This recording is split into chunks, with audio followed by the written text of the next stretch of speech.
Good evening. It's 7 o'clock and we can start the meeting. I'd like to ask Pastor Jason Hooper to give us the opening prayer.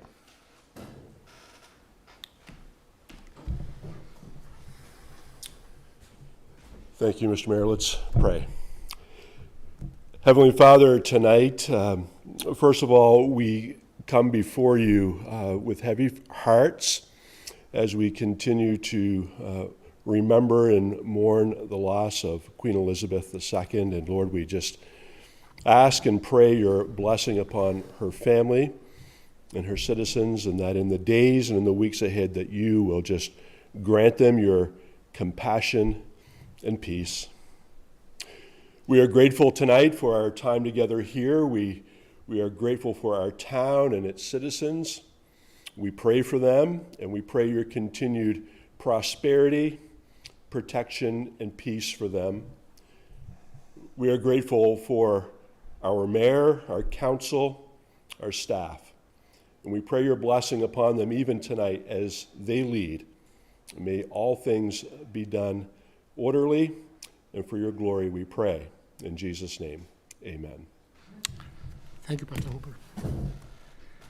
And at this point, I'm going to follow up on what Pastor Hooper introduces and ask everybody to actually stand up and have a 1 minute silence for the passing of our Queen.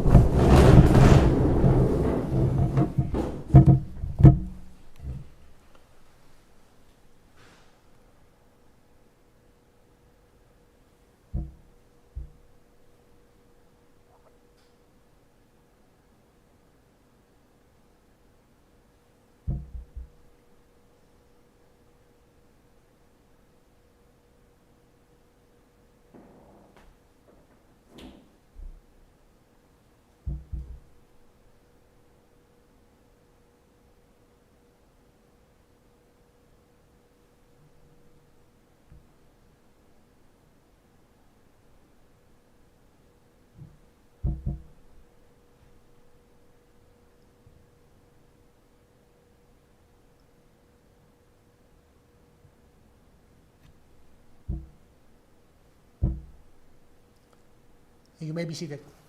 Thank you.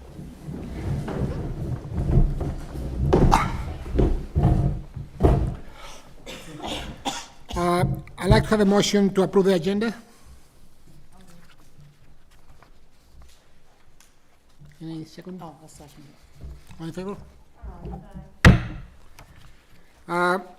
Item number 4, approval of minutes of previous council meetings, starting with special meeting of council, July 11, 2022.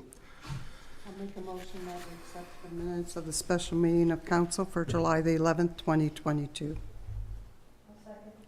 All in favor? Aye.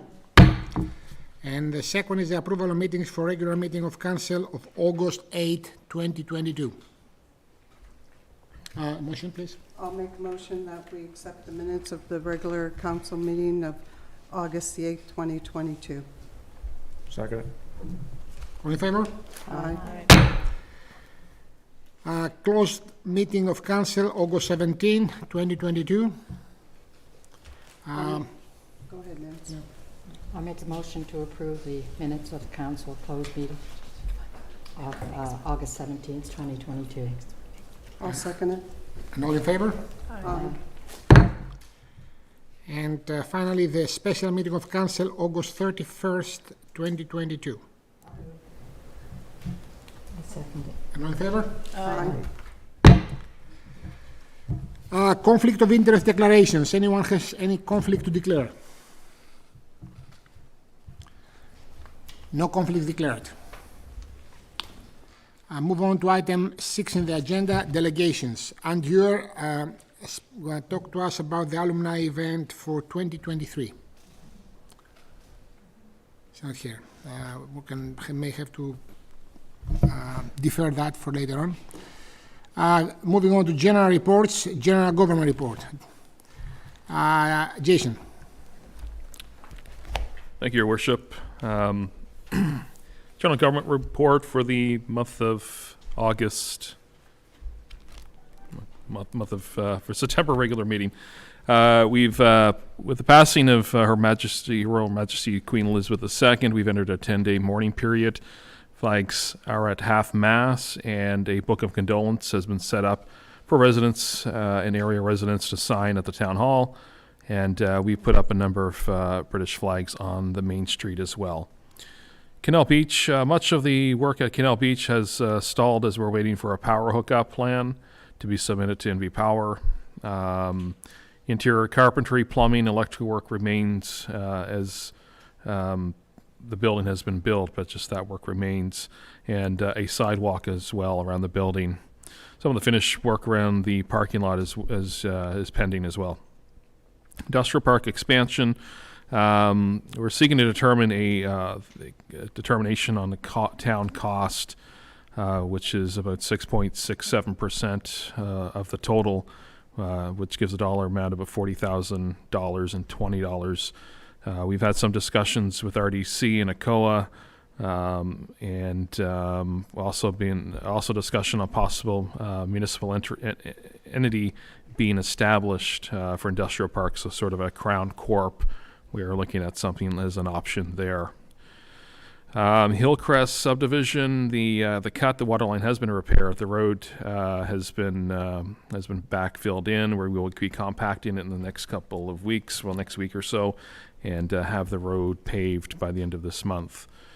The municipal designated highway plan for Mount Pleasant Road, there's 155 meters of new sidewalk, curb and storm drain on the north side, and 230 meters of curb and catch basin on the south side. We expect this work to go to tender this week.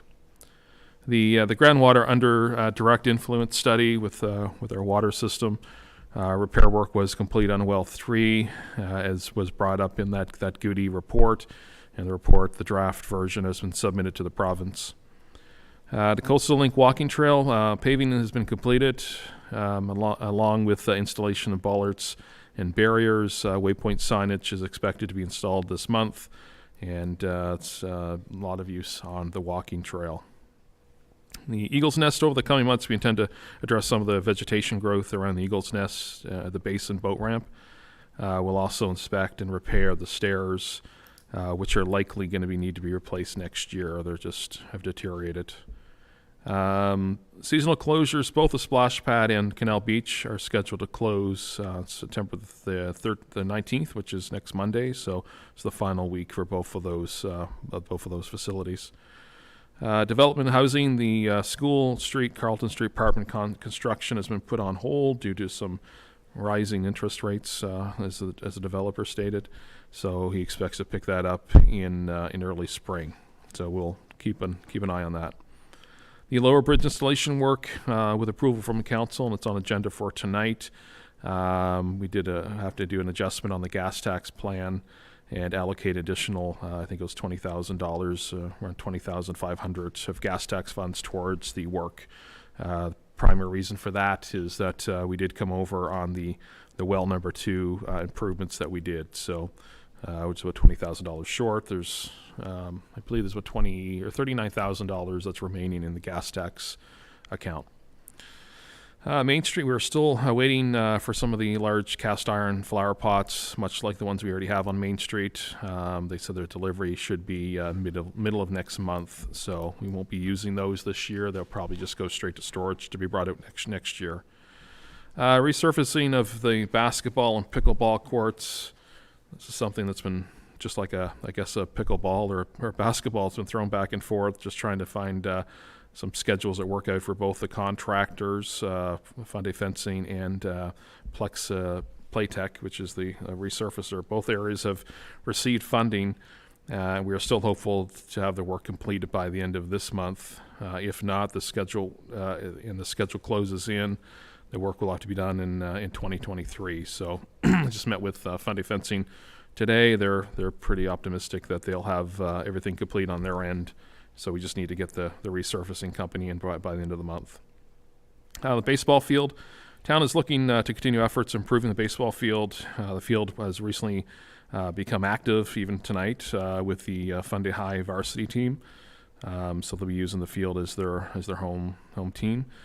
Special thanks goes out to Principal Rosemary Southard for taking the lead on improvements. We've done some earlier improvements, but she's taken it extra mile and done some mowing, and even her and some other volunteers have come out and done some raking and dragging of the field. So we certainly thank them for their efforts and jumping in there.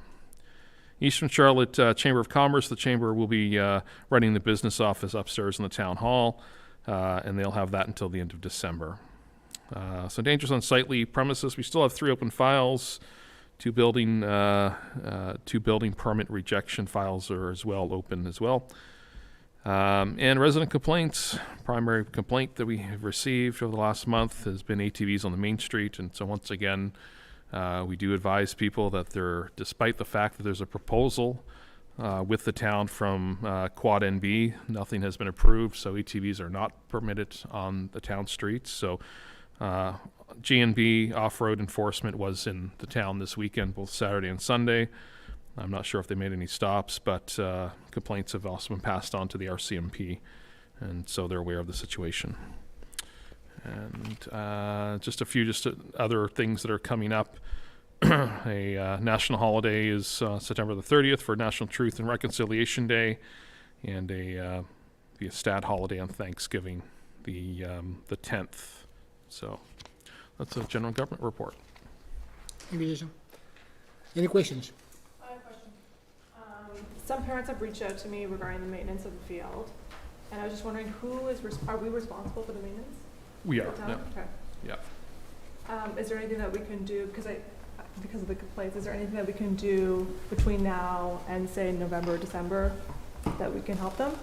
We are looking at doing you're talking about the baseball field. Yeah. So we are looking at actually going in and adjusting some of the gravel, the infield, to bring back the pitching mound. So, we weren't really aware that a varsity team was even going to call this home until probably late August.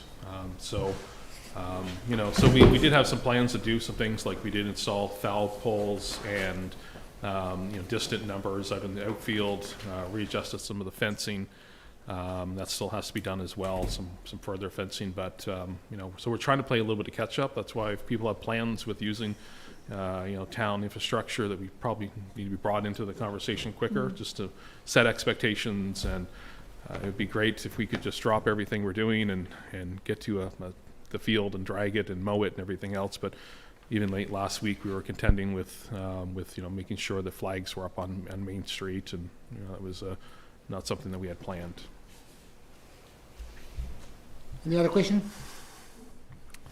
I have 2 points to raise with what Jason discussed. The first one is with regards to the developments for the industrial park expansion. We did receive confirmation that we can use our general funds to actually cover our share in our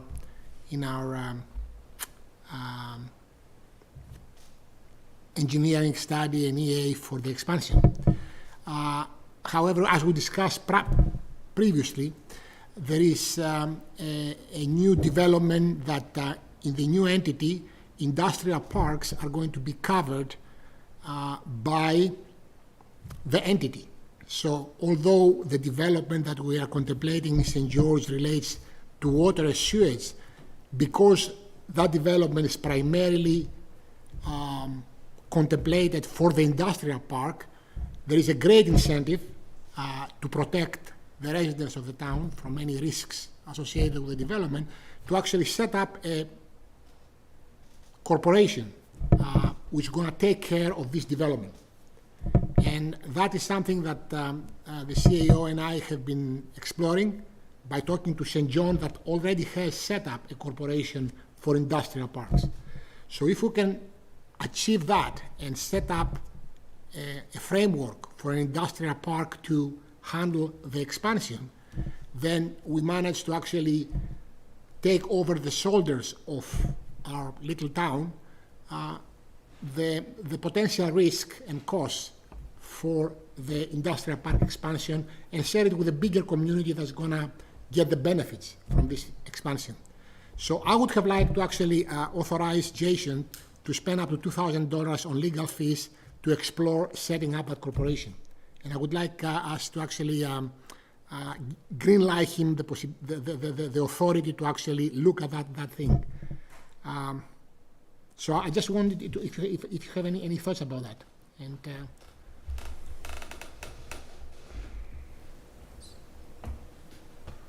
Would that be able to be done in the time we have left as a council? yes, Okay. yes. Essentially, the issue is, can we set up a vehicle? Because there are people who are eager to proceed with the engineering study and the EA, and not wait for another 3 or 4 months until. Okay, so if we can set up a vehicle to which we can transfer our share for this portion, then that's going to become a package that after that is inherited by the larger Right. entity. So But it can be completed before they take over? the setup of a corporation, yes. Okay, okay. Okay, so St. John has done it in the 60s, and apparently that corporation is still alive. Okay. So we found a contact, but we have not fully explored it. So I just want to actually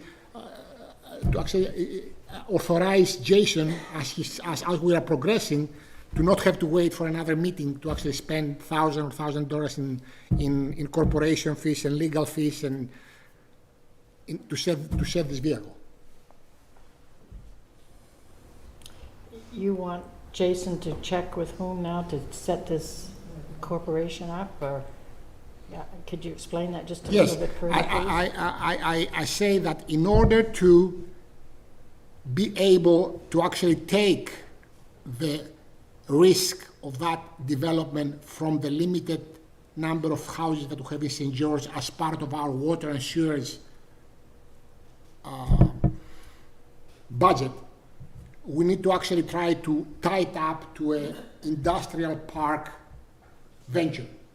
And to the extent that this development ties up to a specific expansion, we can set up a corporation of industrial parks that will take on this project, which is not part of the water and sewage of St. George, but it's part of the industrial park. So it will be shared by the greater entity that comes up in Yeah, I understand that. It's the $2,000. What did you want? $2,000 buys you a lawyer who's gonna do the incorporation and set up this shell corporation that can actually take on the $30,000 investment to start the engineering study.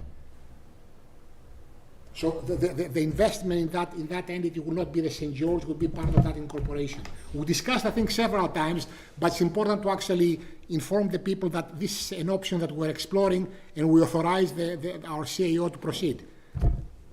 Because there are people who are actually saying, we cannot wait 3 months or 4 months, we have to start now. You have the money. You can spend the money if you want to. I mean, St. George, if he wants tomorrow, can actually go and authorize spending $40,000 to proceed. And I don't have any problem with that. I just want to make sure that this investment is going to be done under the industrial park corporation, so that both the benefits and the risks are going to be shared by a much larger community. So anybody has any concern about spending $2,000 for legal fees and other miscellaneous fees for setting up a corporation for that purpose?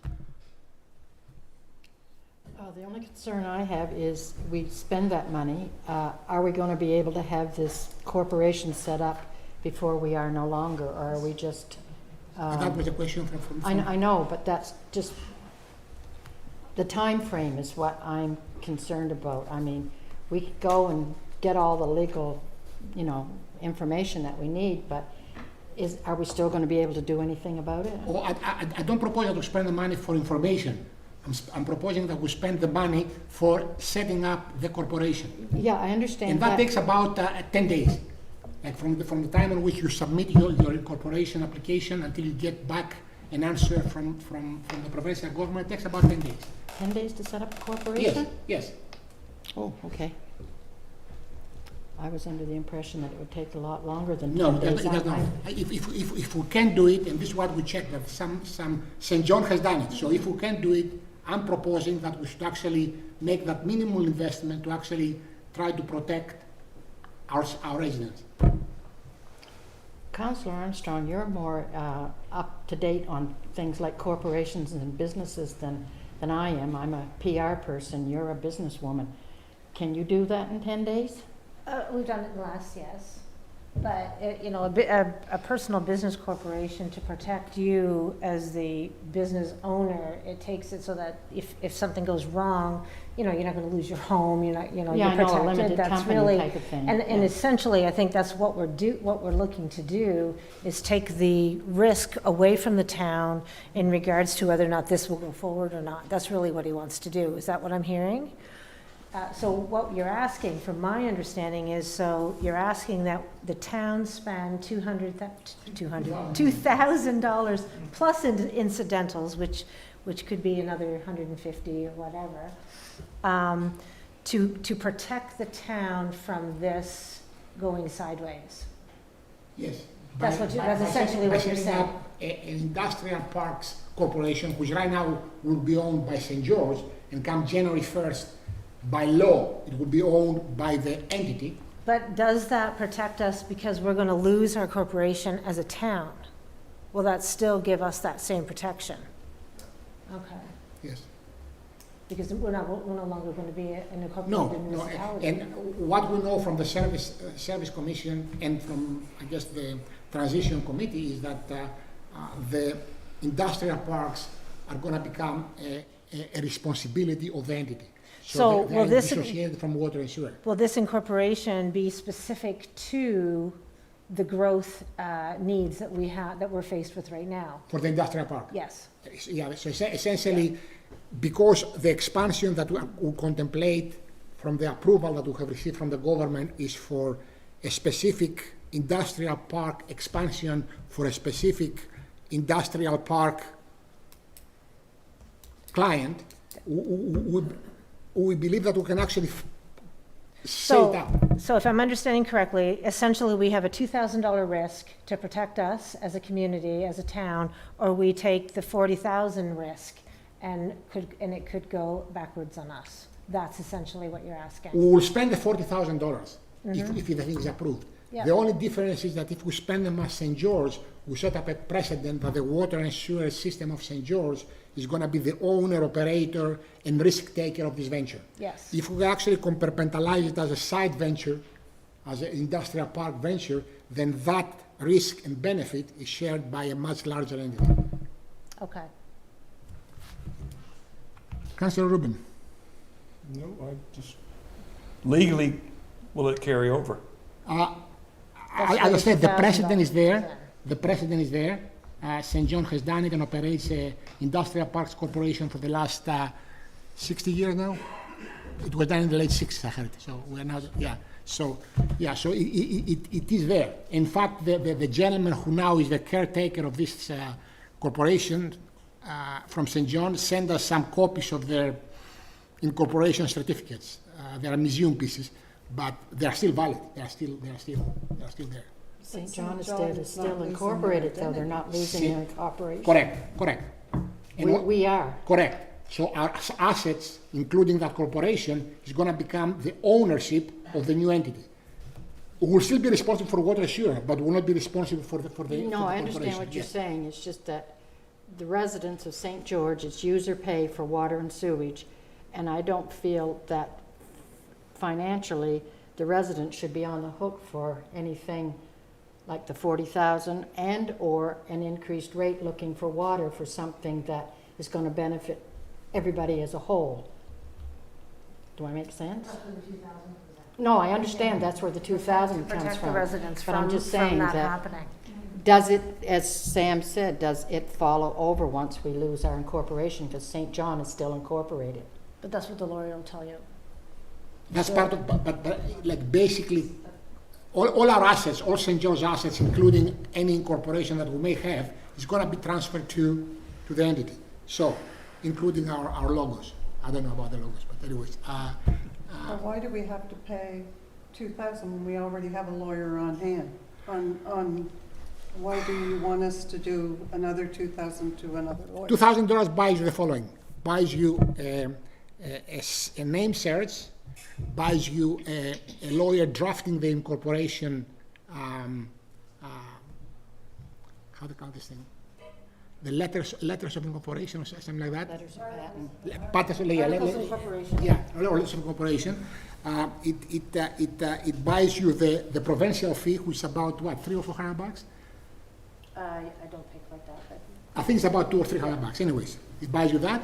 And in general, we are paying a lawyer, a retainer, to actually provide us general advice. If we're going to get him involved in a specific project, we actually pay him extra. It's part of our arrangement. So, But the lawyer will also tell you if it's actually possible, in the event that we do Correct. lose our Correct. That's actually the very question. good Part of point. that question will be Yeah, answered. very good point. So instead of waving our hands around this table, we can get a professional who's going to get us an opinion that's going to back with her expertise and do the job. I think it's a bargain. And we may not even spend the whole $2,000. But our We may- lawyer can do that too, can she not? Yeah, we have a lawyer. She on would, the but this table would be for it. additional, this would be a legal cost Yeah. associated with this search, Yeah. with this work, yes. So you're saying our lawyer is saying that it'd be an extra $2,000 to look into this? This particular Yes. question. Not all the money is going to go to the lawyer. I mean, I'm saying the promise is going to get $300 or $400. The name search, I think there's going to be a name search at some point that they have to actually satisfy. There will be a corporate name search. St. George Industrial Parks Incorporated. It has to be got a clearance that it's okay to use it. And so, $2,000 is an upper estimate, but it's an insurance that we can buy. So, are there any concerns about that? No. Okay, good. So can I have a motion to actually authorize Jason to actually have a budget of up to $2,000 for doing this exercise? I'll make that motion. Anybody can second it? I'll second it. All in favor? Aye. Aye? Well, better than 40,000, I I was going guess. to say aye, sorry. Okay, yeah, sure. So, Up to 2,000, is Yes. that what it Yes, says? up yes, to yeah, up to yeah. 2,000. I mean, he has the responsibility and authority to spend them wisely. Yeah. So yes, it's passed. The second thing I want to ask is, that's much simpler. How much we are spending for the cast iron pots? Cast iron pots, they came out of the BIA fund, so they were earmarked for benches, some Main Street improvements. So I think overall, they were $4,000 maybe for the cast iron. $4,000 for pots Yeah. from the BIA fund, BIA fund. which yes. were like kind of our taxpayers for a special. Yes, it was the campaign. former BIA Yeah. when Okay. it dissolved, exactly. Okay, thank you. Moving on. General reports update on local government reform. Jason. Thank you, Your Worship. Working on, for local government reform right now, we're working on a preliminary budget numbers across the 2 municipalities and 6 local service areas that will form Eastern Charlotte. A 2022 comprehensive review has been done of budgeting, and we're now adjusting expenditures for the 2023 year. We're still developing a org chart for staff for Eastern Charlotte and compiling asset list with an assistance of a third party that has been hired by GNB. And that's the status of local government reform.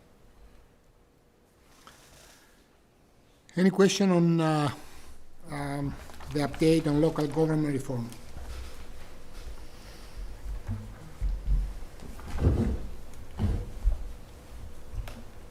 No questions?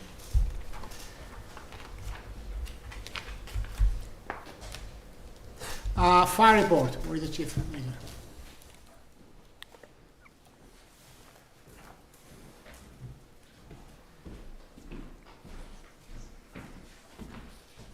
Thank you, Your Worship.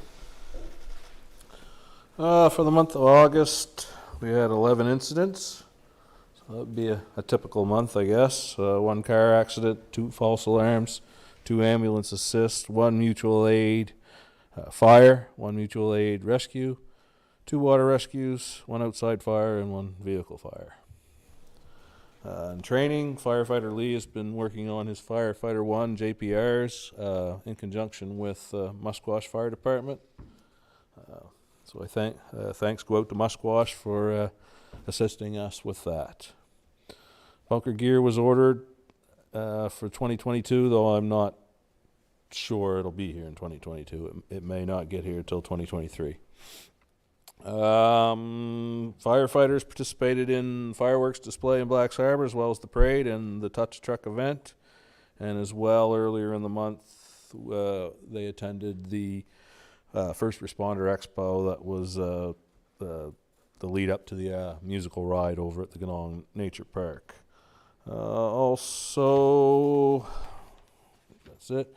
On a personal note, I have resigned as the association training coordinator for NBCC and the Fundy Firefighters Association after 8 or 10 years in that position. I do intend to stay involved as an instructor and in the training world, though I'm finding I'm a little bit too busy to do the training coordinator part of it. So somebody else will be elected to do that and take over in January, and I'm taking another course through Dalhousie. So that's my report for this month. Questions? Questions? All right. Thank you. Thank you. Thank you. Transportation report. Jason? Oops. Oh, I'm sorry, I skipped one, yes, I'm sorry. Not intentionally, Alex.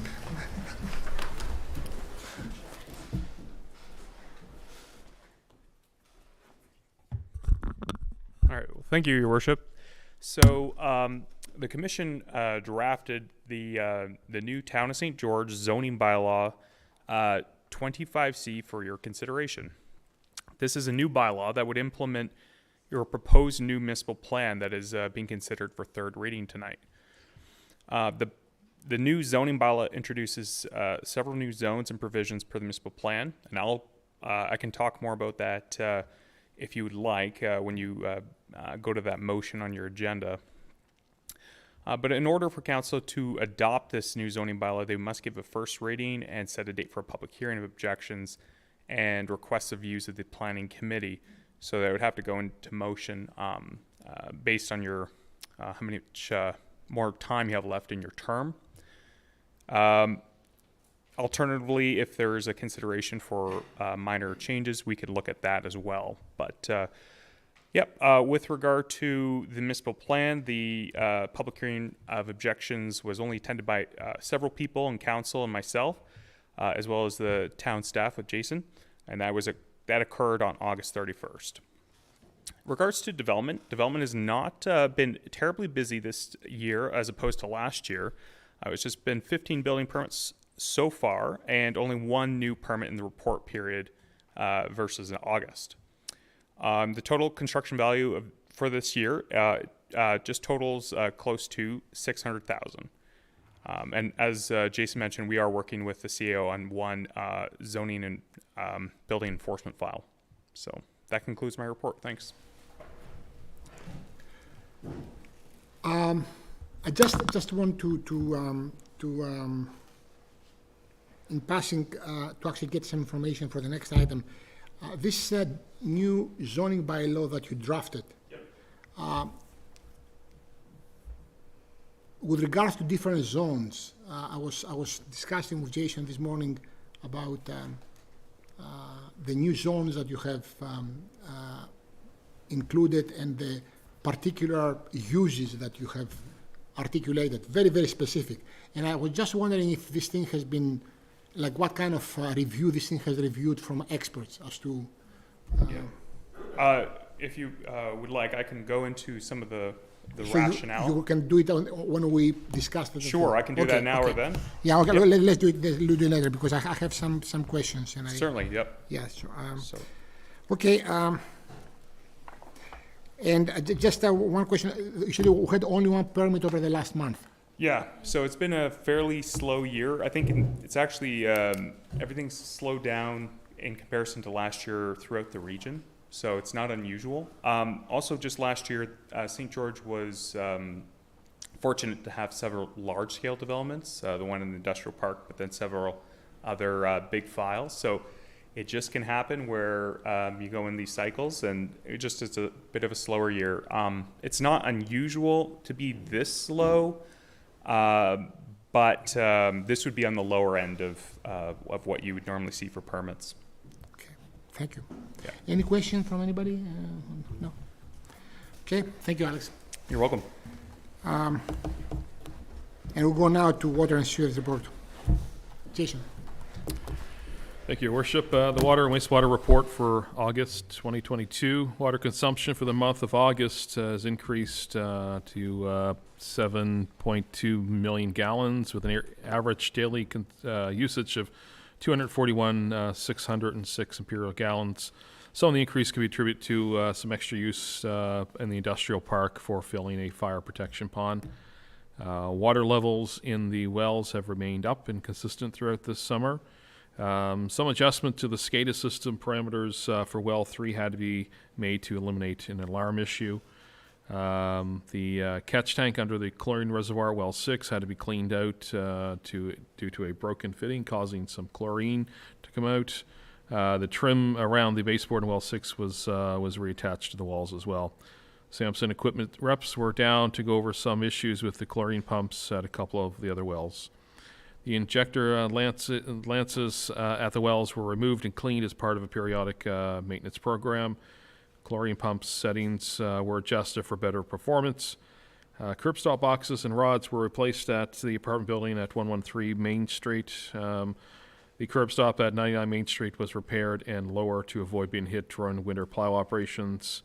Bi-weekly water samples were taken to the lab, and 8 water samples were received on August the 9th for microbiological testing and identified in the submitted results below.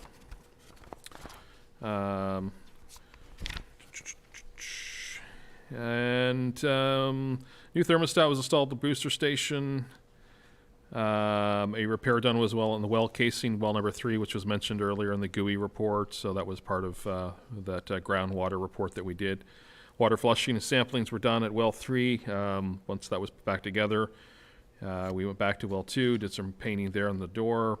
The small gate valve boxes were given to the maintenance crews at the high school for valve repair jobs. Replacement parts will be returned to us. A new diaphragm was installed for the valve at one of the splash pads here. The feature had been shut off for a majority of the summer, waiting for warranty parts. Spares have now also been secured. They sent down some extra pieces for us. There was a major undertaking dug up and replaced the water service line to the residents at Hillcrest Drive. A service was also installed to a vacant lot beside number 4 while the trench was already open. Lagoon blower and buildings underwent much needed cleanup and reorganization.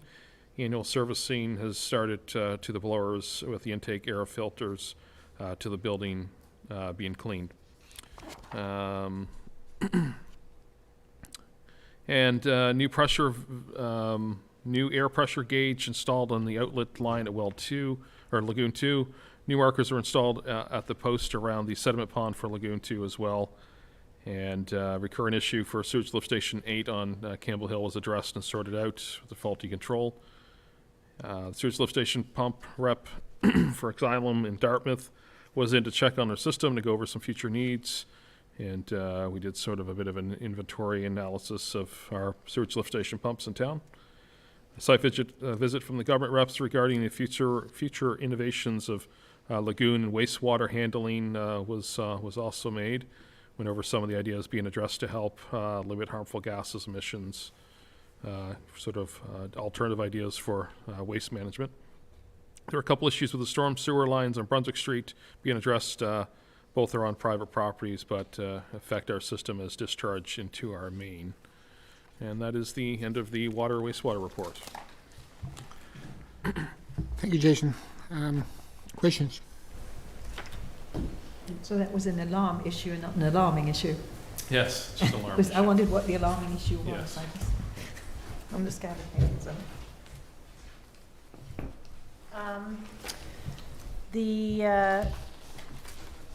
The SLS pump representative from Dartmouth, is there going to be a report come on that? What the future needs and costs might be to keep our system running in good working order? Is that the purpose that this happened? or- No, that was more or less, we provided them with a list of what we knew was our pumps. We have done asset management reports in the past, but this was more or less to provide what we knew, to get back a more detailed report from him on, how much horsepower the pumps are, what we could actually as well start switching them out instead of just being confined to one type of a pump. So that's sort of the reason why we're doing it, is to sort of examine other types of pumps instead of just staying with one pump maker. Is there something that we can, add a bracket, add some sort of a spacer that we could then put other pumps in, so we're not having to deal So with this just has one nothing to pumps. do with the lifespan? No, it wouldn't do. I mean, we pull that information out of our asset management, so we know when they were put in. We did discuss, some things, annual maintenance projects.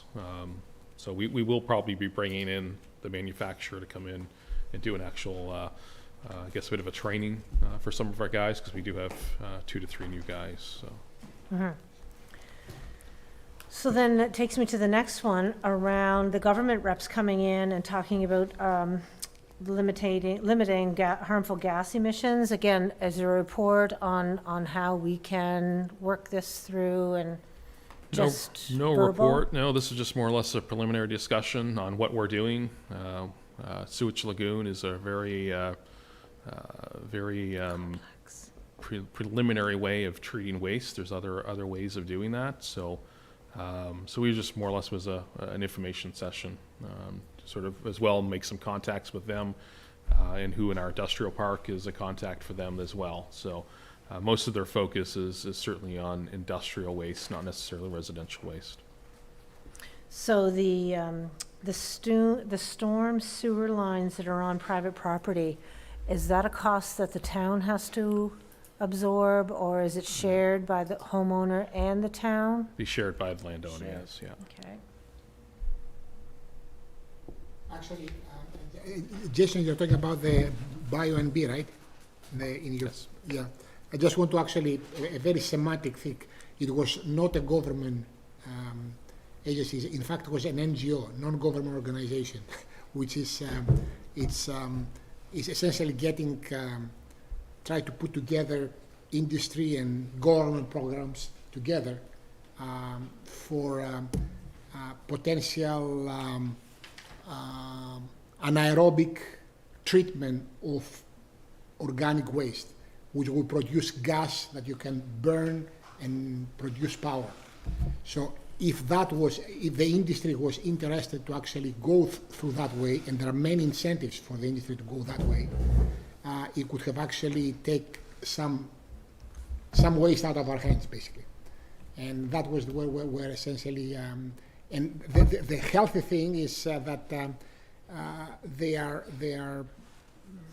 the parties know each other. I mean, the NGO has a good contact with the industry at a very high level, and they also have worked with NB Power, who may be the customer for the power that may be produced.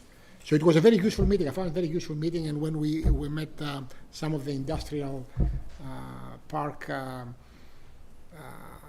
players, they knew about it, and they're in discussion. So it was a very useful thing, which was actually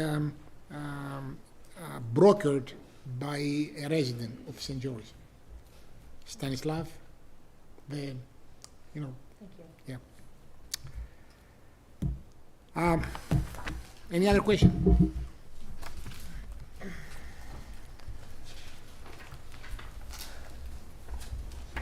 Transportation. Thank you, Your Worship. Transportation report for the month of August 2022. With the summer student program done for the season, duties and tasks have fallen back to the irregular crew. Mowing, garbage collection, and water or flowers continue to be a priority. Infrastructure locates continue to be handled as a request comes in. Trackless or municipal tractor has been busy flail mowing various locations where the mower can't access. Once again, the portable speed trailer sign has been used to monitor vehicle speeds around town. It was kept for 3 weeks. The return to Lawrence Station. High Rock Construction replaced some curb and gutter, Main Street and Mount Pleasant, I think Riverview as well. Some painting was done on the backhoe to eliminate bad rust spots, such as the step side. Vehicle inspections were completed. A complete service was done on Truck 3 in preparation for the upcoming fall-winter season. A new gate close at dusk sign was installed at Canal Beach.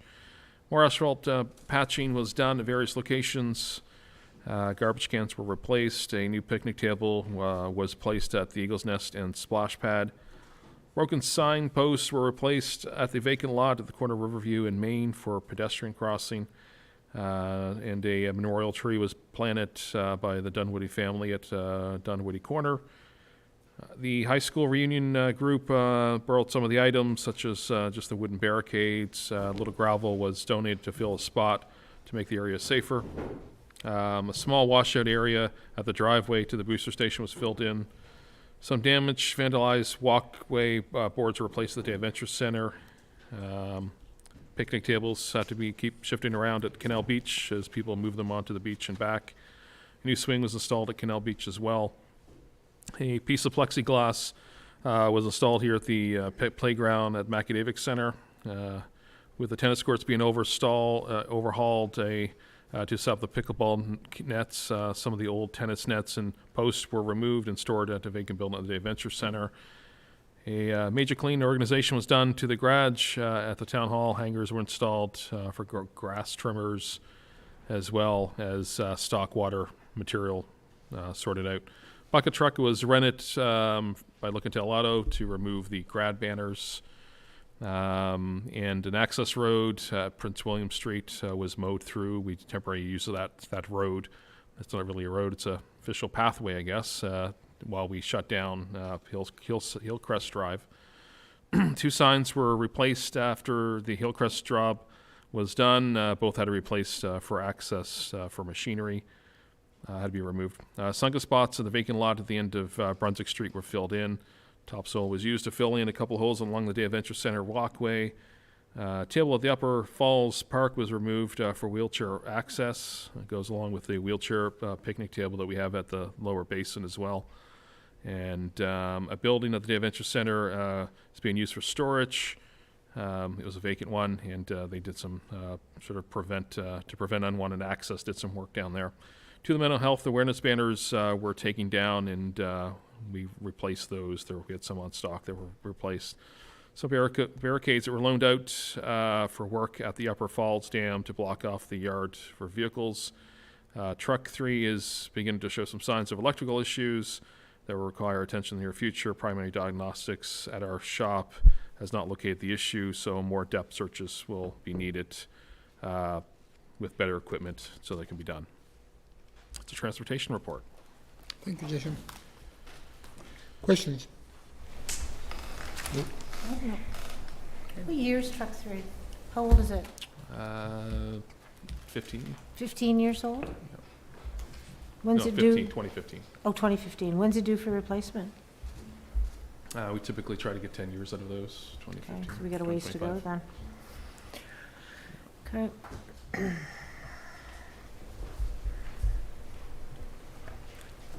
Okay, if there are no more questions, we move to item number 8, bills paid and payable in principle to August 31st, 2022, in the amount of $742,211.75.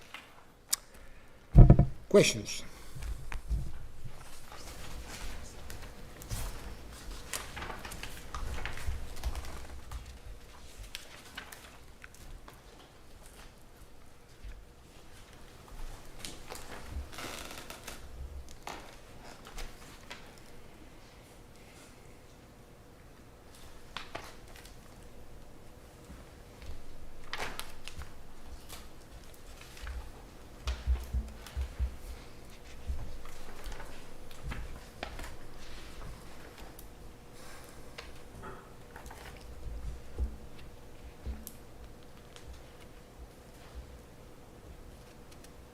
How many foul poles was that? How many? What, sorry? Two, Two what? 2 foul poles.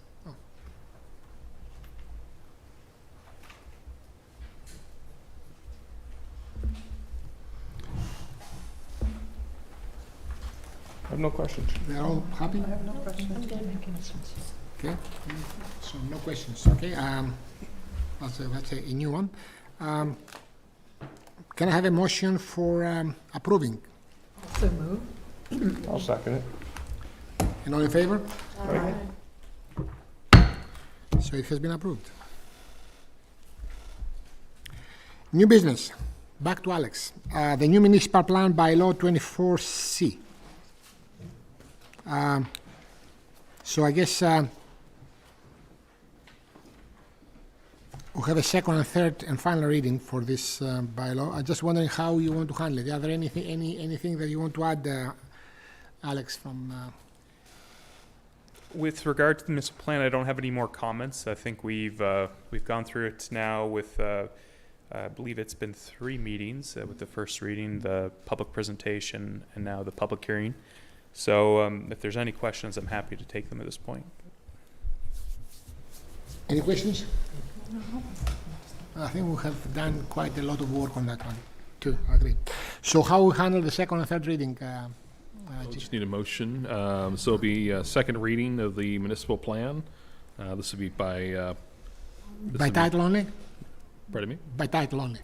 One of those will be by full. I mean, we have had this posted. It will be available. It's been available for review. So we can just say as submitted. But yes, we need a motion for second and then a motion for third and final. Okay, so can I have a motion for a second, please?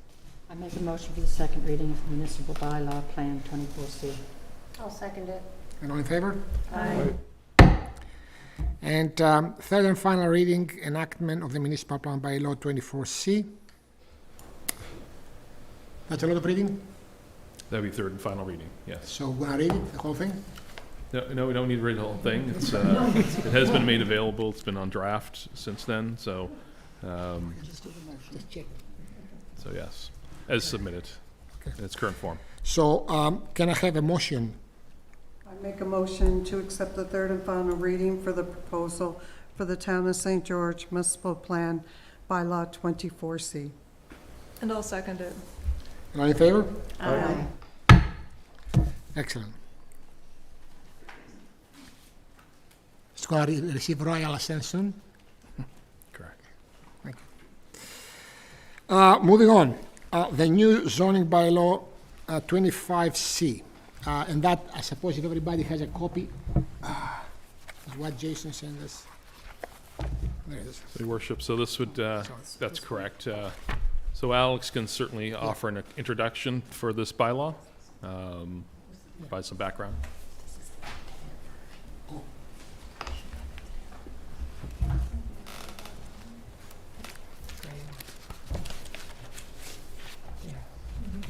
Your worship, if I may.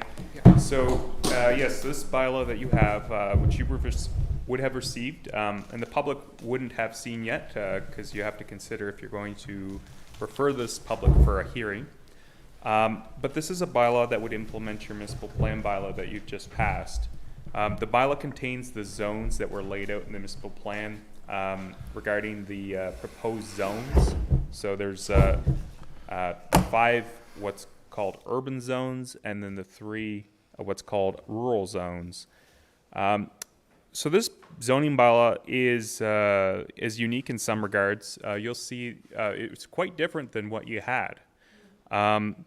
First things first, it's a significantly streamlined bylaw. We had a fairly unwieldy and large bylaw for St. George to work with, coming in at 105 pages. This bylaw brings it down to 42. So it simplifies the rules and explains your zone in 1 or 2 pages. So you can print it out and you can visually see what it would look like to develop on your property. It has a picture of a typical house or a typical building in your zone. So another example would be in the current zoning bylaw, you have 25 pages of definitions. This reduces that significantly. In the current zoning bylaw, you have 24 pages of general rules that apply to various things: parking, landscaping, other general provisions, related details around row houses, et cetera, et cetera. It reduces it from 24 pages down to 12. It's also compatible with the Building Code Administration Act. So one of the things that is coming into play for the new entity is a new requirement when it comes to building bylaws. Your current Town of St. George building bylaw will be repealed at the end of the year, and you'll fall under the general regulation until the new Eastern Charlotte Community Council adopts its own building bylaw in compliance with that new act. But this anticipates that. One of the things is it requires development permits for small structures, accessory structures like garages. The new Building Code Administration Act is no longer going to be applying code to small structures like garages, even in municipalities. So some of the rules that would be typical in rural areas are actually coming into municipalities. So what this does, it makes sure that you still need development permits, zoning permits for garages and such like that. So it makes sure that people are following setbacks and not building right on top of their neighbor's property line. So we talked about how this is a visually attractive document. We've used a similar format in the town of St. Stephen. So when it came to like the idea of using this concept, we've trialed some of it in St. Stephen already, and it works really well with the general public in terms of easy to understand. This is a very different bylaw in terms of the zones for St. George, though, and is unique to St. George. It does a lot to encourage housing, specifically rental housing, in terms of more than one unit on a lot.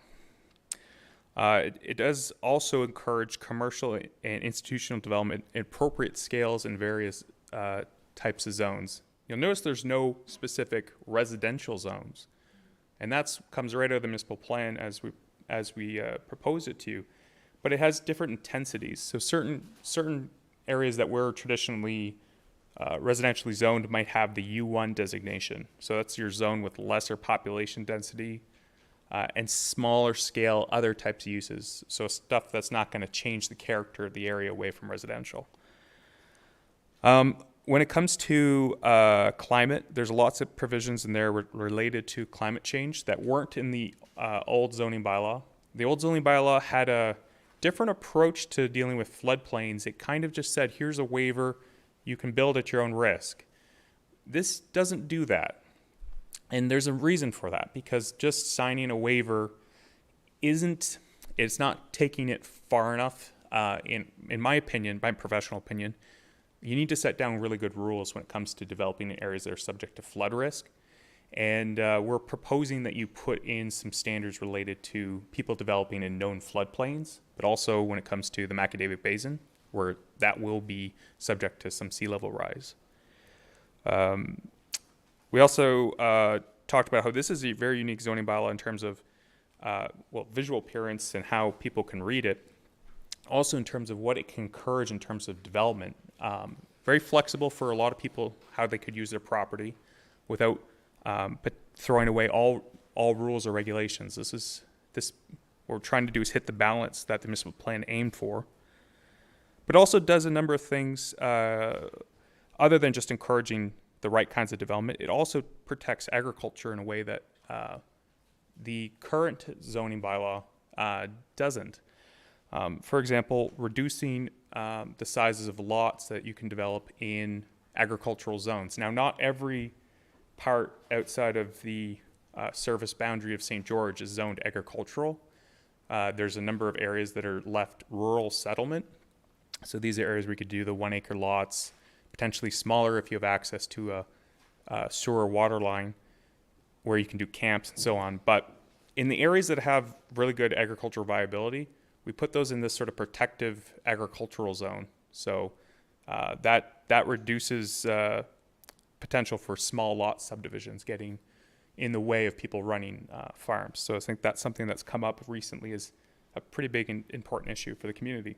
So I think that summarizes the gist of it, but I'm sure there's lots of questions because it's still a 42-page document, and there's a lot to digest there. So.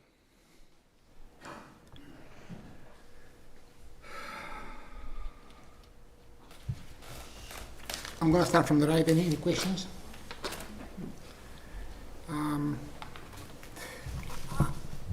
From the left? Any questions? I think you asked a question earlier and that Alex was supposed to follow up about Yes. the specificity of Sure. livestock's particular. Like, we define like one animal unit, and we look at animal units, like, for example, it's one horse. Where did that come from? How did you figure out that one horse was suitable for 400 meters square? Yeah. So that's not a list that I came up with. This is something which we're using that would be standard, either standard zoning sort of provisions, but we're also looking at what the Department of Agriculture, Aquaculture, and Fisheries uses for general, what do you call, animal units. It's essentially just management of animal manure. So making sure that you don't have 1,000 pigs on a 1 acre property where you're going to overwhelm the land's ability to absorb that kind of nutrient. So it's about reducing the amount of basically nutrient input into the land. Well, I want to follow up on that one. We had a discussion with Jason today, and I'm not sure that the units and correspondence to limits that have been set up here have any bearing to reality with any real agricultural operation. For example, if there are specialized units who actually grow little pigs and they farm them out to other companies who actually grow them bigger. In a place like that, one has a building, he may have like 3,000 pigs, little piglets, okay? And he grows them up to a size and then he sells them. Chickens, if you have chickens and you have like a unit to produce eggs, you're gonna have thousands of chickens in basically a 2 acre lot, and you have ways of managing the manure. So these things are not captured there, and I'm not sure if any person from the Department of Agriculture has seen this correspondence. So one thing that I would have liked to see, if to get someone from the Department of Agriculture to actually take a look in the limits that you are proposing here to confirm that they are realistic, because my second question is so that's one action that we would have liked to actually put on with you, and we can actually return to it on the next council meetings if you have been able to actually get this information. The other thing which I kind of struck me is how much more government this document introduced to our lives. I just went through the sign permits and fees, and there are several pages about what kind of signs exist and how the letter size and maybe the font should be, what kind of permits you have if you decide to actually change the color of your sign. There is a lot of government there, a lot of government. And, we, just to actually give you some insight, the new entity moved on to actually moving from a town to a rural community. So there is a lot of things there that goes the other way than what people are actually want. So I'm just wondering. I know that this cuts down the pages from 140 pages to what? I mean, 42. 40. Yeah, it's smaller font though. It's a much smaller font. But anyways, so are there any compelling reasons that we have to deal with this document now, in our lifetime? Why would we not do it? I'm sorry? Why would we not do it? I'll tell you what, because before I actually vote on this one, I really not what he mentioned about this thing has been cleared by the Department of Agriculture. I want to hear that thing and confirm. Second part of that is pulled a public hearing. That's the second part of the whole Correct, thing. but Yeah. in order to actually have a public hearing, we need to actually ensure that what. Well, we can keep stalling it, whatever. No, it's not a major. You think it's a major job, Alex, to actually give us this this confirmation or a review from the Department of Agriculture? So there's a couple ways you can handle this, and I as I mentioned when I give my just general report, I don't want to put you under the pressure of you have to go with this right now, because you're just seeing this now, and it is a big deal to adopt a new zoning bylaw. So what you could do, and you'd have to look at your schedule, if you want to keep this on a pretty tight schedule, because you don't have all the time in the world here. You're going to want to look at getting probably, if you want to delay doing a first reading and referring it to PrAC and having a document that you're ready to send to the public, you're going to want to meet in 1 week's time. And I'll get an answer for you, and if there's any amendments needed, I can get that to you in 1 week's time. I'll tell you what, is it possible if you can actually get someone from the Department of Agriculture to come down here and who can actually go through this, because there are a lot of, I'm keenly interested. Some other people, other councillors are keenly interested. I like to actually understand how this thing came about, and together today we're looking with Jason about, what other municipalities that have this kind of agricultural use have in their things. And we're not able to actually find anything meaningful to actually, so I believe that the person of the Department of Agriculture may have that information, and I like to actually understand the basis of what's happening here. Certainly, and as I said, like we've used these types of terminology, animal units, and this sort of basis in other rural plans that Department of Agriculture has seen. In this case, it's because it's basically we've used this types of provisions before. I didn't refer it to them specifically for this zoning reg, but we can. And what I could do is I could get a hold of them. I can't promise on their behalf that they'd attend to your council meeting, but I would do my very best to get them to comment on this specific draft. But again, they've seen this type of proposal from us before with other regulations, which we've had to send by them. But in this case, where it was stuff that they've seen before in different cases, I didn't see there was a need to go back to them for the exact same comment. Can I ask you which unit in the Department of Agriculture deals with these kinds of... Lynn Moore. So if you, she's commented on the Fundy Bay rural plan draft that's being considered at the end of this month. And so you'll see very similar terminology being used there, so. Okay. Yeah. So let's do that. I mean, I would have liked to actually get a confirmation from you before I actually put it to the council, to actually know that we have the right document here. So, yeah, and you can do that a couple ways. So if you're going to do your first reading, well, there's a number of things you could do. So if you're going to look to do some amendments to this document, you can either delay your first reading and you're setting a date for a public hearing and referring it to committee, or you can just go ahead with it as is and get the ball rolling. But if you do want to make amendments, you might have to readjust your date for your public hearing and so on. So it might be best to hold off if you're considering some amendments to this document. I have identified, together with Jason, we identify certain things which do not define an agricultural use if you follow them to the letter. Okay. And that's why I want to actually confirm that this is correct or not. So I'll do my best to get a hold of this person, if that's the will of council, and look to make sure we're in line.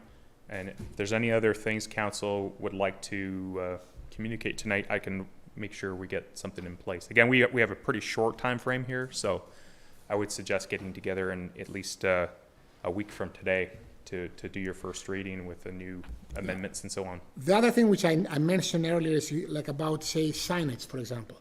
If I look at the permit that requires even to paint a sign, it's daunting.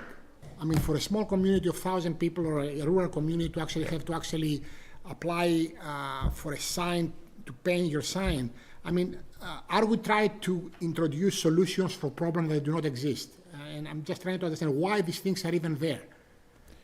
Yeah, so I mean, there is currently in your zoning bylaw, there is requirements for signs.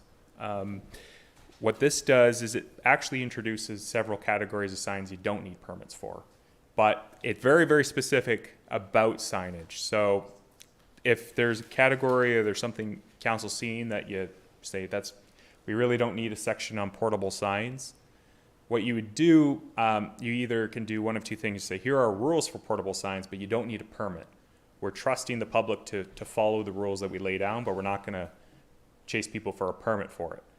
That's one way to do it. The other approach would be just to delete the section altogether. The problem being, if you do that, if it's not permitted expressly, it's prohibited. So you could be in a situation where a business is putting up portable signs, for example, and it's not listed in your bylaws as some form of advertising that they're permitted to do in the community. It could be an issue down the road when a future administration looks at that and says, well, you don't have the permit or permission to do that type of advertising. It's not allowed. You have to stick to the stuff that's mentioned in the bylaw. So if you think it's a little bit onerous to obtain sign permits for all these things, I think the solution might be just to say that all these types of sign permits that you don't think are necessary in the view of council, I should say, then just make those things that don't require permits, but that's the way you want them. If you need to use those provisions, they're there for you to deal with a problem that may arise. So. Okay.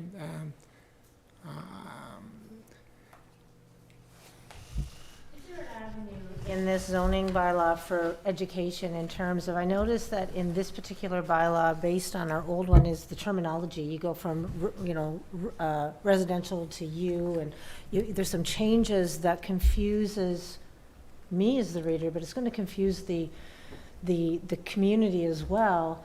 When you've been in a residential one for, I don't know, however many long, and all of a sudden now you're a U1. Yeah. So I think there's a little educational element that has to, how is that going to be looked at? Yeah, and that's a great question. I think we could make some comparisons to the different new zones to what were in place. So I think if you had U1, that would be similar to an R2 zone, and U2 might be similar to more of an R3 type of zone potentially, but they're actually quite different. The reason they're not called residential or commercial specifically, in the way that a lot of zoning has become a bit of a impediment for community development. Let's say you're in an area that's a residential zone, and somebody wants to do something that has sort of a business nature, or they're going to do a multi-unit development. The problem with doing the categories of residential, commercial, institutional strictly, it almost creates a perception that nothing else could ever happen here. So if somebody starts a little business, then it's like, you can't be here, it's a residential zone, and it becomes a bit of a issue. Mm-hmm.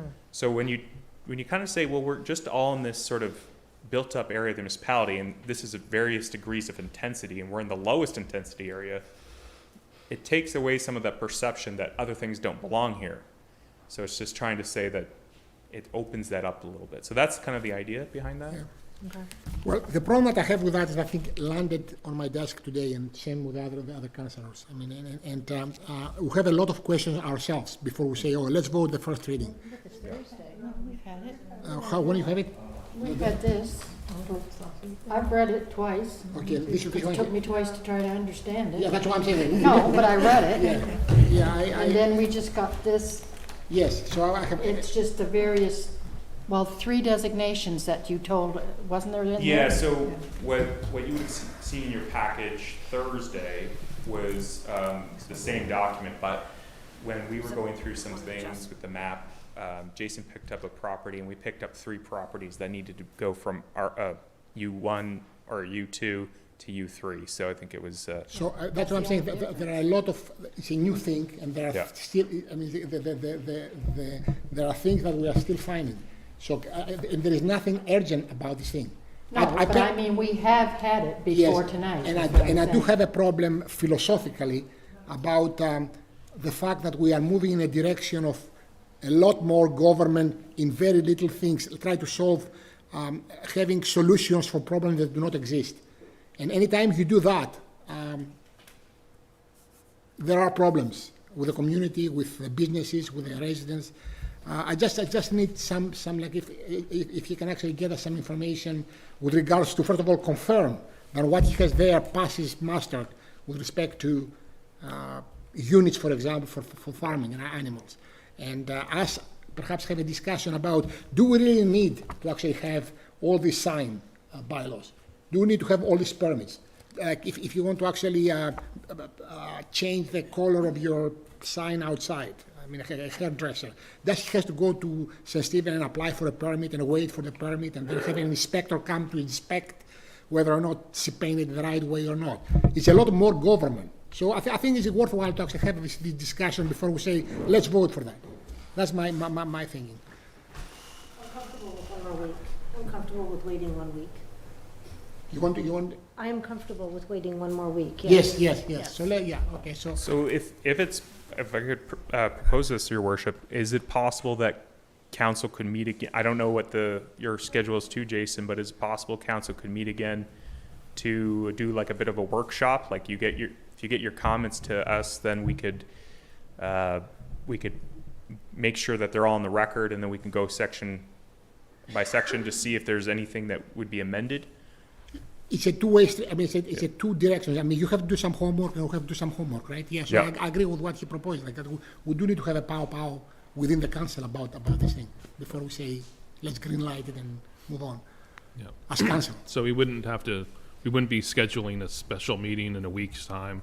We do have to have some days for it to be scheduled as a special meeting. So I guess at this point we would just, this would be, if council wishes to table this, and we can table just the meeting of the zoning bylaw at this point and bring it back out either in a special meeting or the next regular meeting at the latest. Okay. But in between that time, we would try to convene council in a meeting and workshop to review this. Okay, so can I have a motion to table it for a week? I'll make that motion to table it for a week, yes. Okay. And can I have a second? I'll second it. And all in favor for this motion? Aye.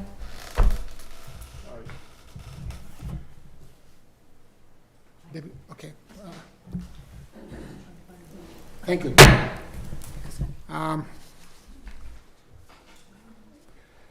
Gas tank, sorry. Number 9C, gas tax fund, allocation of funds and adjustment to GTF. What's the GTF? The gas tax fund. Oh, gas tax fund, okay. Thank you, Your Worship. So just bringing this to council just for a revision of the 5-year capital investment plan. So making the adjustments as follows. So we've done some adjustments to the plan, I think back in April when we allocated funds to do paving in St. George. So this would be another adjustment to the gas tax agreement. So additional $20,463 to be allocated from gas tax fund to the utility for the purpose of water utility infrastructure projects for 2022. And that would be for the lower bridge pipe installation. So as I mentioned earlier, that we did allocate some funds for both well number 2 upgrades and the lower bridge pipe installation. So we did the well number 2 upgrades. Those came in a little over budget. So we can go back to gas tax. There are funds available in the gas tax account. In addition, $10,000 be allocated from gas tax to the street road resurfacing projects for 2022 as well. So really right now I think we have just a little over 30,000, I think it might be around 35,000 or so that's left in the gas tax fund. So that would use up the remainder of that portion for these projects. Next year we do have the final year of the gas tax plan. I believe next year is might be 119,000 that will be coming in under gas tax. So right now, as the plan stands, it would still be used for the Manor Road. That was on the original plan for the gas tax. So of course that will be into the new entity, and the plan will just go ahead proceed as is. Any question?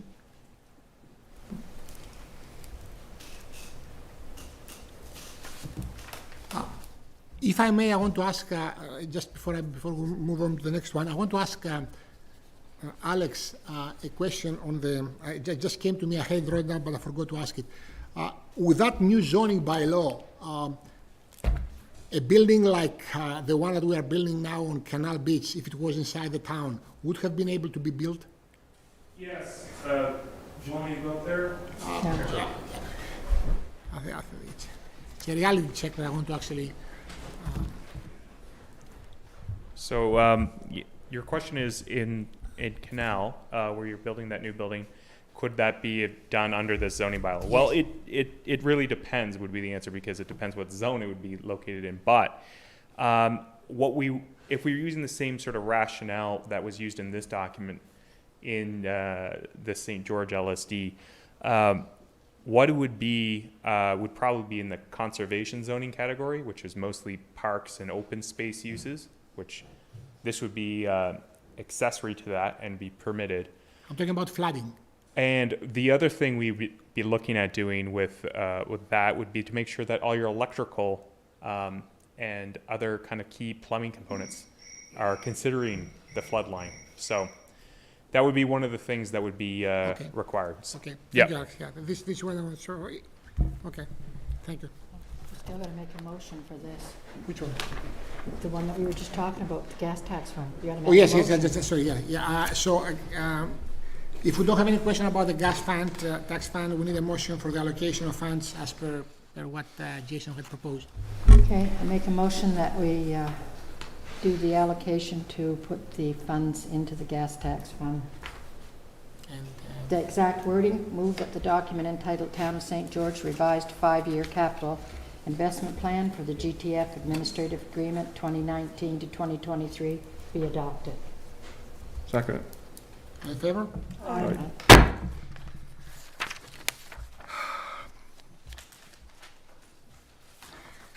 Moving on to item 9D, St. George Monument Time Capsule. Jason, do you want to introduce the subject? Sure, Your Worship. Yes. So this is just a proposal for a monument sculpture to be placed here in St. George to commemorate the, I guess, the departure of the town of St. George as part of reform. And a project overview has been distributed to council for this proposal. I have a question. Did we spend money on this one already? We have spent some money. We brought a sculptor in to look at stones and possibilities, so I think there's $140 there. And to do a preliminary casting type of design, there was about $200 spent there. And the casting design has been rejected Yeah, well, it's because still, of cost considerations. yes, there's Okay. certainly, Yeah, there's quite an extensive cost for doing a bronze plaque. So, and the money for this one here comes from where? So it was believed that this would be being allocated from tourism funds, so tourism funds to be received that are currently part of the tourism levy that we receive each year. Which we have been accumulating money on this fund for how long?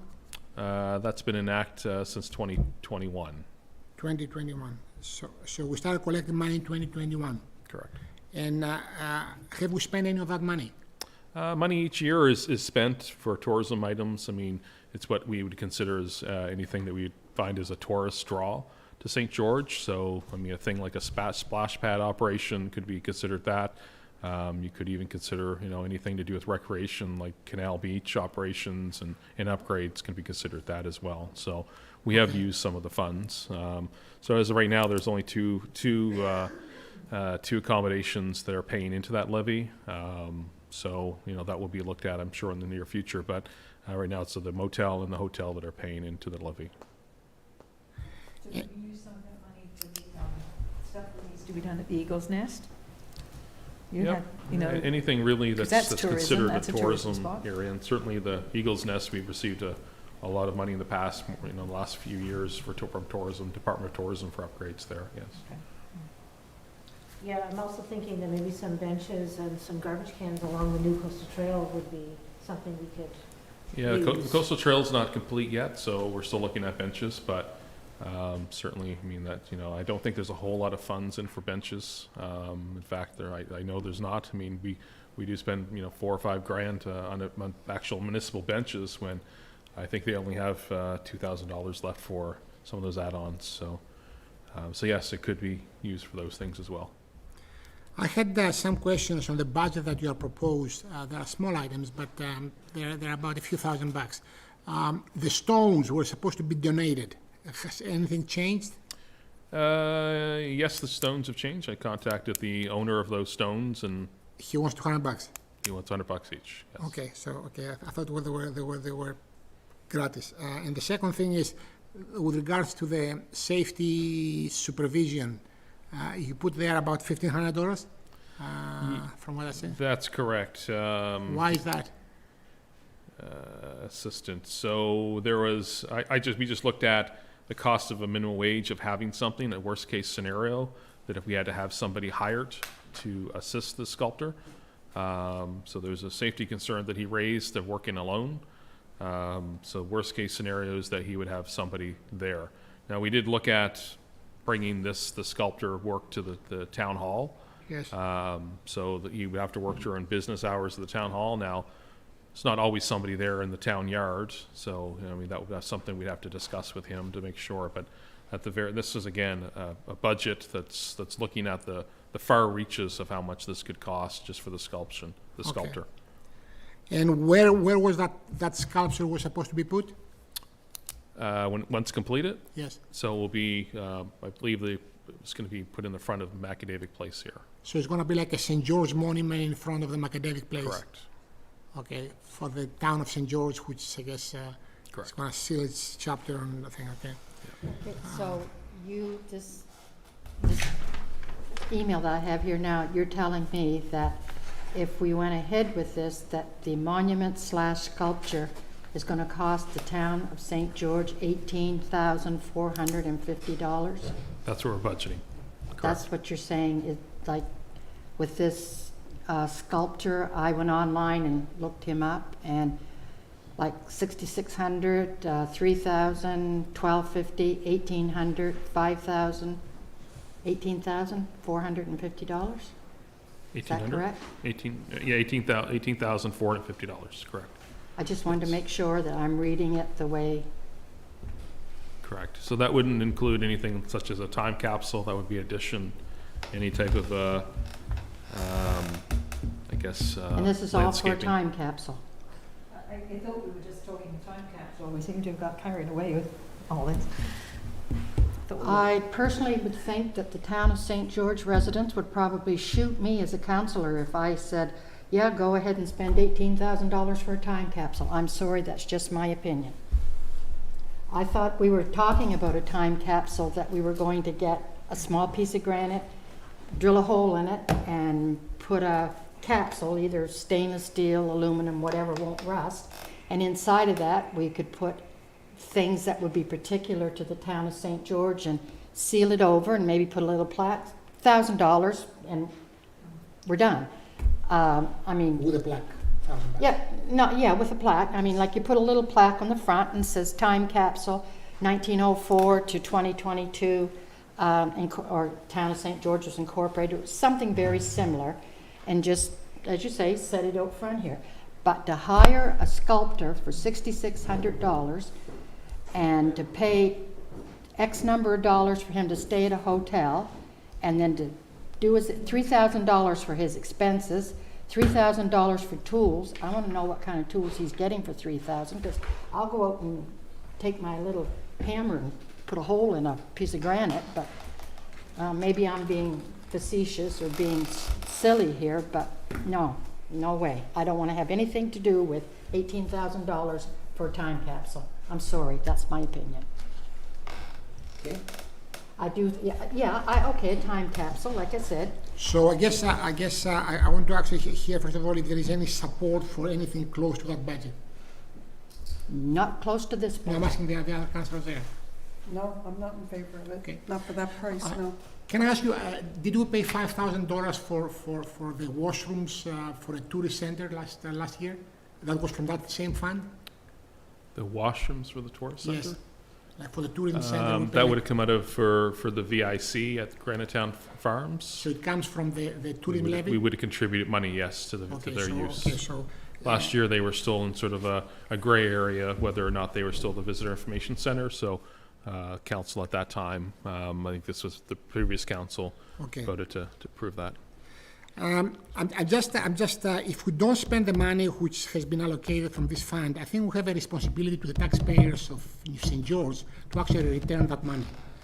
Because in the new, starting January, everybody in this entity is gonna be paying about 3 times what we are paying now to the Service Commission for Tourism Development.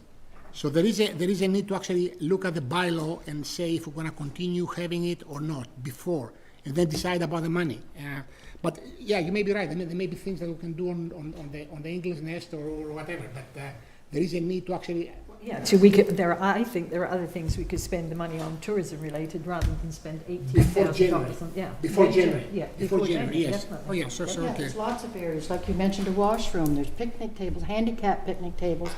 To me, a handicap picnic table is something that someone's in a wheelchair can wheel up to. You don't have to wheel in around this, whatever they did down at Eagle's Nest, and put 2 braces here, rip the top of the table off. You do an actual handicap picnic table. Okay. Okay. That's just my opinion. You know, this was funds, again, that were collected from the 2 organizations in our town, the motel and the hotel, so. Exactly, it's just not taxpayers' money. Yeah, so it wouldn't be taxpayers' money, it was under that tax levy, and that money would be earmarked for tourism, tourism development, I'm so. sure the hotel, which is right across the street here, would really like to see. To get the money back. No. would love to get the just- $20,000 No, back. just let me finish. They would really like to see the splash pad, which you can look out the hotel window if there's people there with small children in the summertime, to be able to come over and sit down comfortably and not sit in no shade, 80 degrees or 90 degrees, and the sun beating down on those little tiny children out there running around, that they could go in under a shelter and change a baby's diaper, do whatever had to be done. To me, that would be a tourist attraction. But then again, maybe I'm thinking, I'm from the old school, maybe I don't know what I'm Yes, talking about. yes. Yeah, okay, so I guess we can actually, for the time capsule, do you see anything being done with the time capsule? I say, okay, get a piece of granite, set it out there, drill a hole in it, get your cylinder, put the names of all the mayors from 1904 to 2022, put it in there, put a picture of the seal, the logo, and Bury any other Bury thing, and put it down in there, put the top over it, Grass. put a little thing on. Smet Monuments in St. Stephen go up the graveyard all the time, and they work on granite. I'm sure they would come down and do something out here for us that's not gonna cost us $18,000, not even gonna cost us $6,000. Yeah, okay, time capsule's a great idea, but tone her down a bit here, and why don't we call Smet Monuments in St. Stephen and say, what would it cost you to engrave on a piece of granite? I mean, granite's granite. I mean, all the tombstones in the graveyard are made of granite, aren't they? I don't know. I'm not up there yet. Not going yet for a while. Listen, we're in a similar meeting in Penfield for 3 of these things. How much was the thing per? They want to have 3. The Penfield Air Base Memorial, I think Yes. they're budgeting in around $250,000. $250,000. So it's about $80,000 per of this. Correct, yeah. So it's about $80,000 for a granite monument. My Proper good granite. Lord, man, there's granite all around this Well, place. We just have to get the a people- contractor to go and get a stone. Yeah, the people went through the process. But anyway, just to actually understand that if we want to get a plastic thing and put our names there and then bury it, we can probably do it for $1,000. Well, it but- wouldn't have to be plastic. I mean, you could get an aluminum cylinder. Somebody somewhere must have some kind of a cylinder, but. Anyways, No, we have to anyway. okay, so basically, okay, from what I understand here, there is no traction for a granite monument. Not a monument at $18,000, no. Yeah. $18,000. Okay, so we move it on, and if there is anything about time capsule in the next weeks or so, we can actually bring it up. Or otherwise, we can die quiet till death and We'll try to find something that's a little bit more palatable for, or financially responsible. How's that? Yeah, but I still believe the diapers thing for the hotel would not be an appropriate thing to What'd you say, sir? the diaper changing thing over by the shade, by the hotel. Well, It's not, I not exactly a use that tourism as a thing. small example, but I mean, a shade for small children. People like myself, I can't sit out in the shade. I don't want this beautiful skin to get wrinkled. Okay, we move on to, so we don't have anything to actually do on that one. We spent some money, $500 or so, but it was all for good use. All business. Letter for Mr. Alan Holmes, use of the town's St. George logo.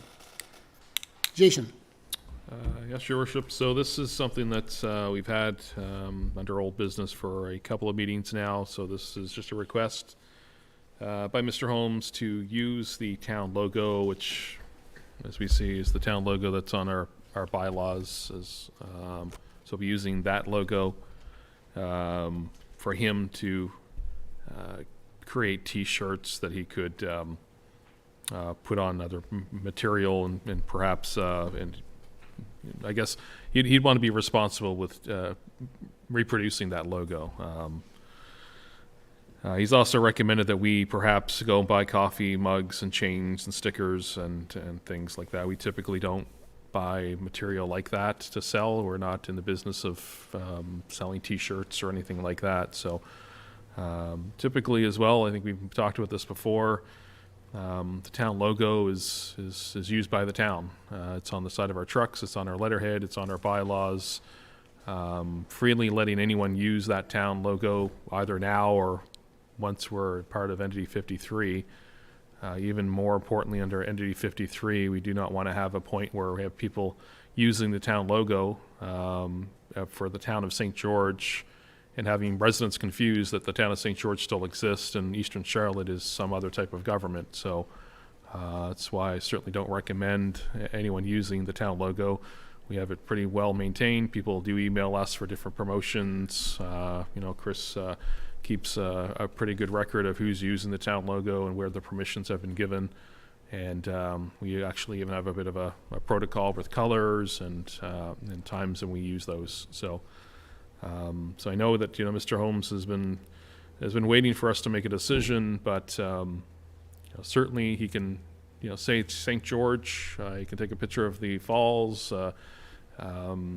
and put those on T-shirts and stuff. But the actual logo or the seal that we have with St. George and the dragon, those are certainly identifiers of our municipality. We're supposed to hear from the regulations and have a definite answer on that one.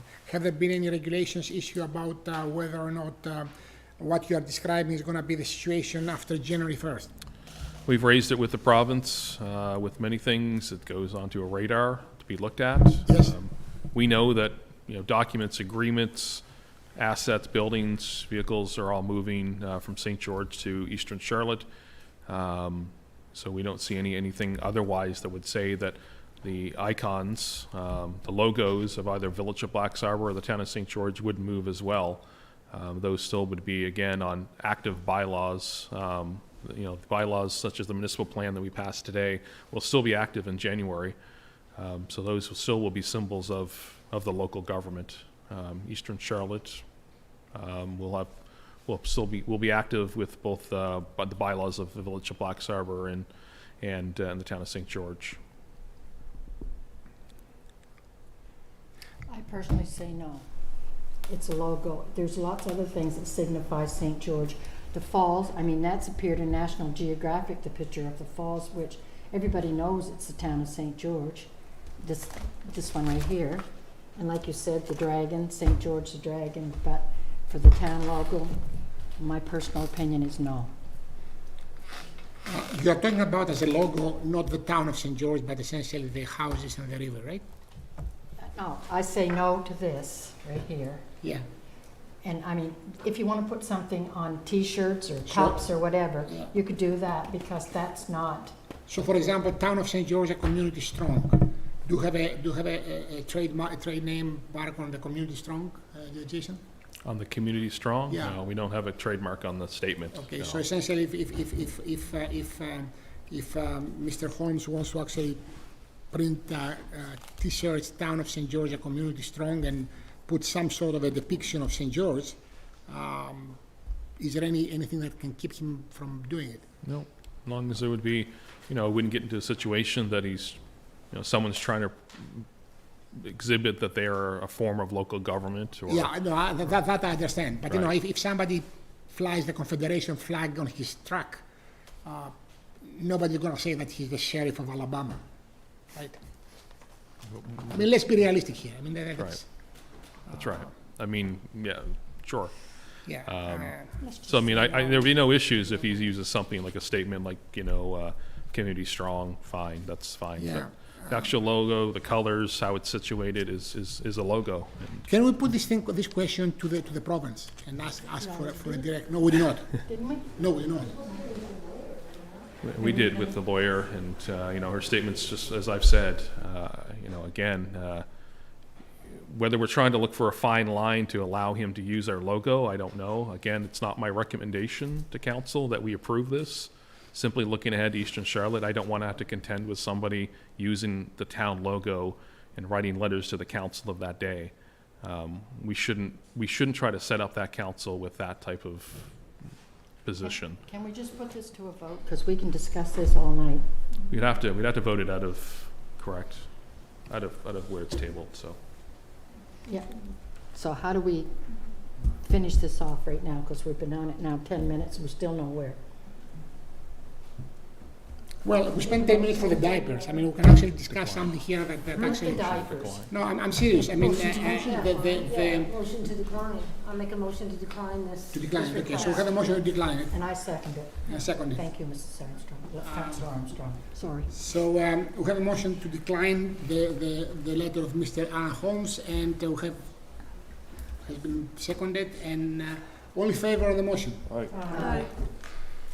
Anyone against it? Well, there is one vote. Okay, next one is the proposed subdivision on Mount Pleasant Road, 112 lot PID 15188352 for small residential subdivision. Jason. Thank you, Your Worship. So this is what we refer to sometimes as the Avery proposal. So this would be for the lot on Mount Pleasant.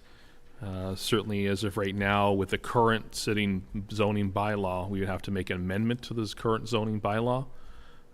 Whereas council has now in their possession a draft of the new zoning bylaw, and we're looking at a meeting as soon as next week on discussions of that.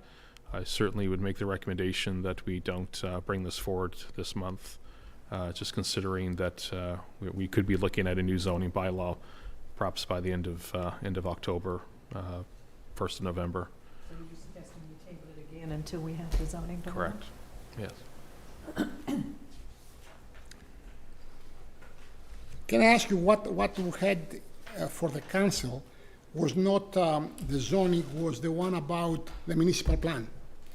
So essentially, we are in a position right now to actually make a decision about the change to municipal plan to accommodate Mr. Avery. We passed the new municipal We plan. just passed the municipal plan. So we are in a position to tell Mr. Avery, you have a proposal who goes against our municipal plan, and you still can do your 3 houses that you want within the existing municipal plan, and give him that feedback. We are in a position to do that So now. I don't believe that this goes against the current municipal plan that was passed here tonight. So now we're looking at a zoning item. So this is now a zoning item. We'd have to do amendment to the zoning plan.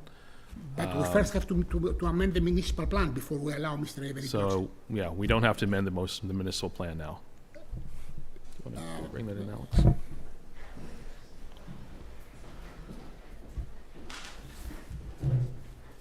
So if I may, Your Worship, so with regard to Mr. Avery's proposal, what CO is saying is correct. It's now that you've gone ahead all the way through with your municipal plan, you really need to put his proposal on hold or defeat it. That would be your options. because his proposal would be to amend the old municipal plan to do what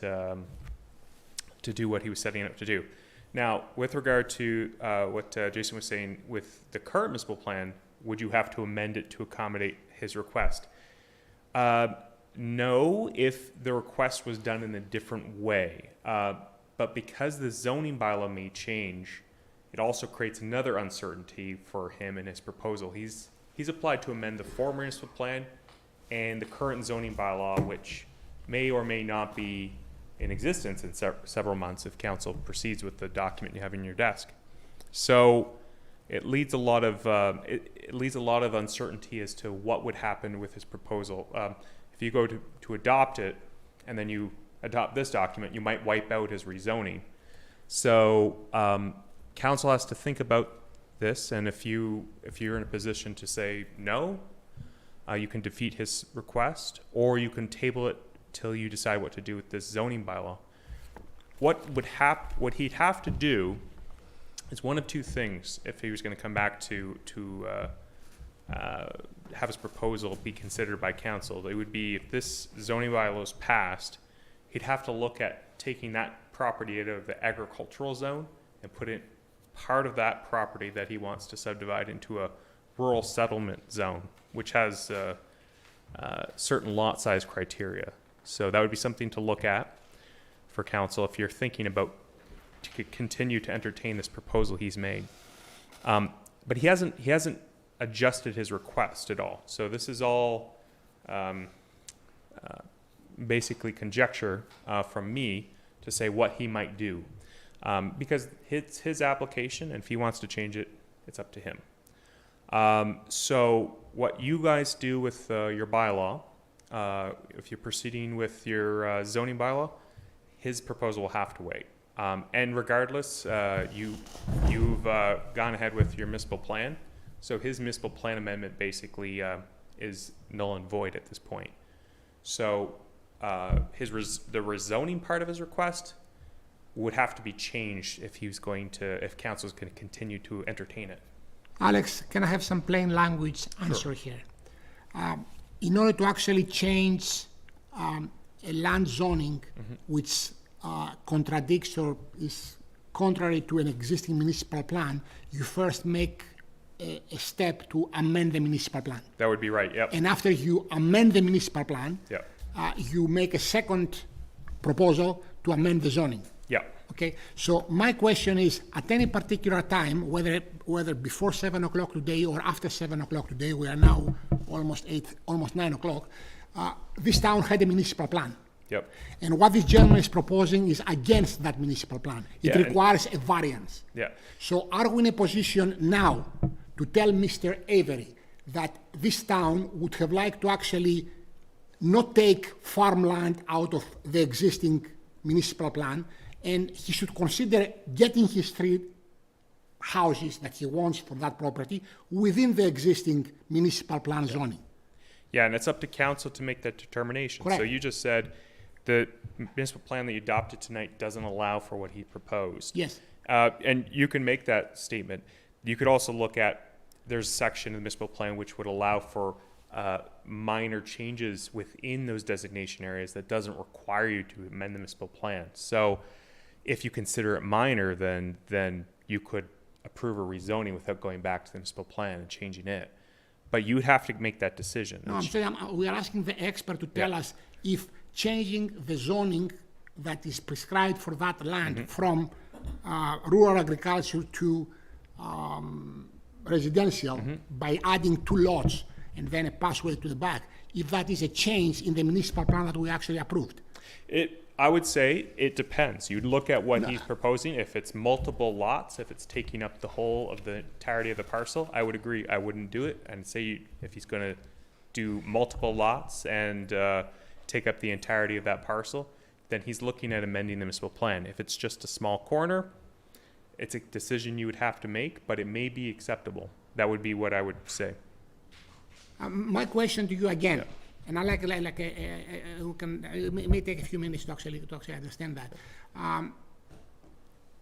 Is there any step where the council can go back to Mr. Avery and say, Mr. Avery, you came to our town, you invested your money to buy this lot, and you want to actually build 3 houses there.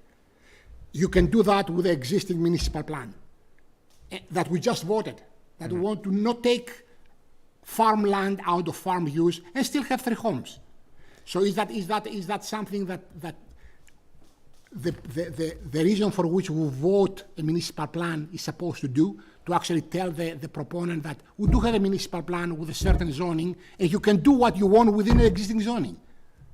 Well, I mean, there's a lot in that question. It's hard to take. Well, I'm trying to get an answer. And, you Yeah, know, yeah. And you know, I ask a direct question and I try to get a direct answer. Yeah. I get a complicated question, so I'm asking another complicated question. I'll try my best. It is complicated. That's the problem. So if I understand your question correct, you would say the municipal plan is, as you understand it, the one you adopted tonight would allow him to do 3 homes, or you don't agree with that? Well, I absolutely agree. He can do 3 homes there. Okay. But he can do the thing while respecting a municipal plan that we just voted, Gotcha. or the same municipal plan that was existing before we voted. Gotcha. Yep. I think it's possible. I think you could do it. But again, it would be how much of that lot would be taken up by a rural residential component that's not agricultural. And I think if it was limited and very small, then you stay true to that policy of not allowing an intrusion of residential development into an agricultural area. So that would be the thought. Yeah. I go back to the zoning bylaw that you just proposed that says, that you shall not have manure smelling next to a house, in a residential house. You can have manure smelling next to a rural house, agriculture, because everybody expects to have a cow next to him, right? Yeah. Okay, so all I'm saying is there a step for us to actually try to respect the municipal bylaw that we just voted? Well, and this is a good question.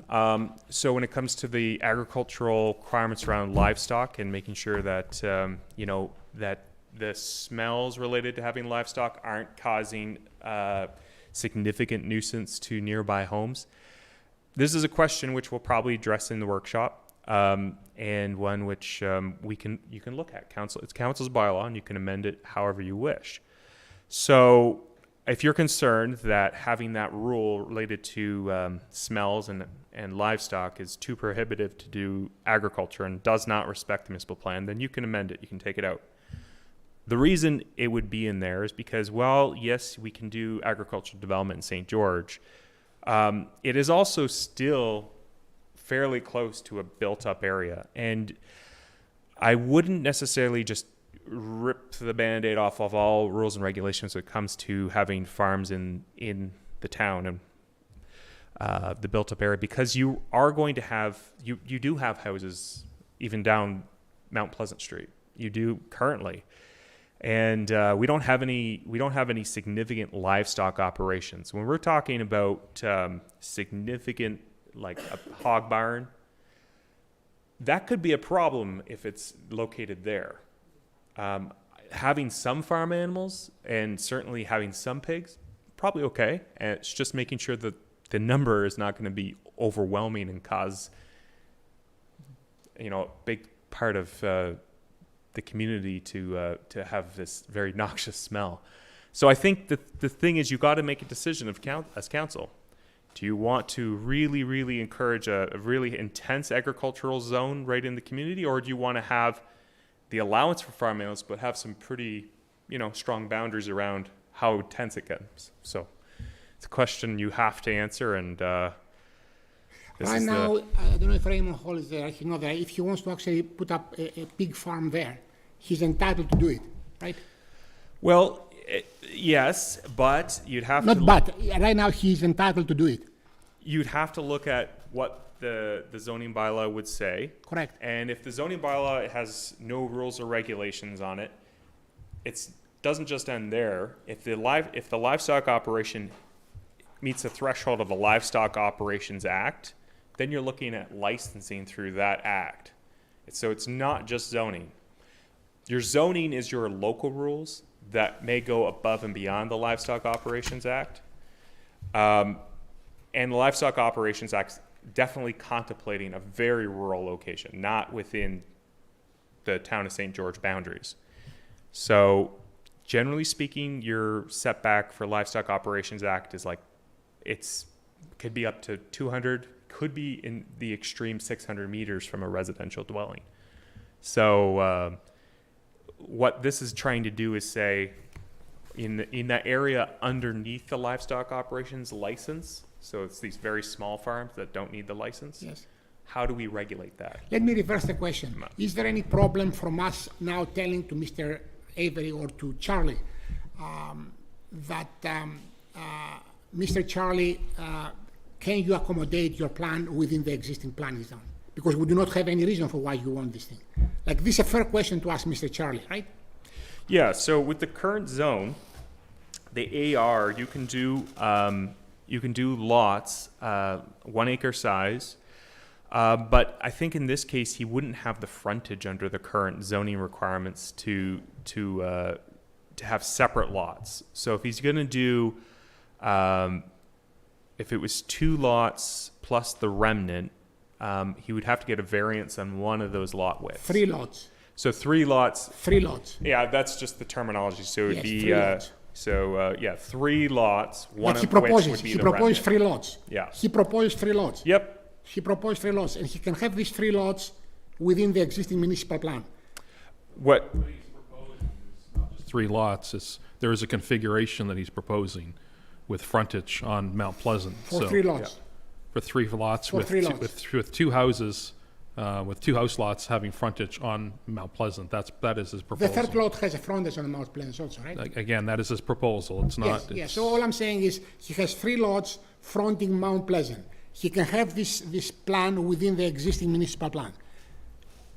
We can actually say you can have it, right? This is the natural thing to do. I don't know why we are discussing tabling something which is black and white. I mean, we had a municipal plan, we just put a new municipal plan, and we say we would like to encourage keeping this thing agricultural. And all of a sudden, Mr. Charlie comes and says, I want to put 3 lots there. And we say, yes, Mr. Charlie, by all means, put these 3 lots. You are allowed to do it. Why you are asking us to put residential lots there? So I can have the people there complaining that it smells. Because they have the right. They bought a residential lot and it smells. And they don't like that. I mean, my rooster, they can hear it there. My rooster, they can hear it there. And if you look at your municipal plan, he should be silent. My rooster should be silent. Because everybody is entitled to have quiet at night, right?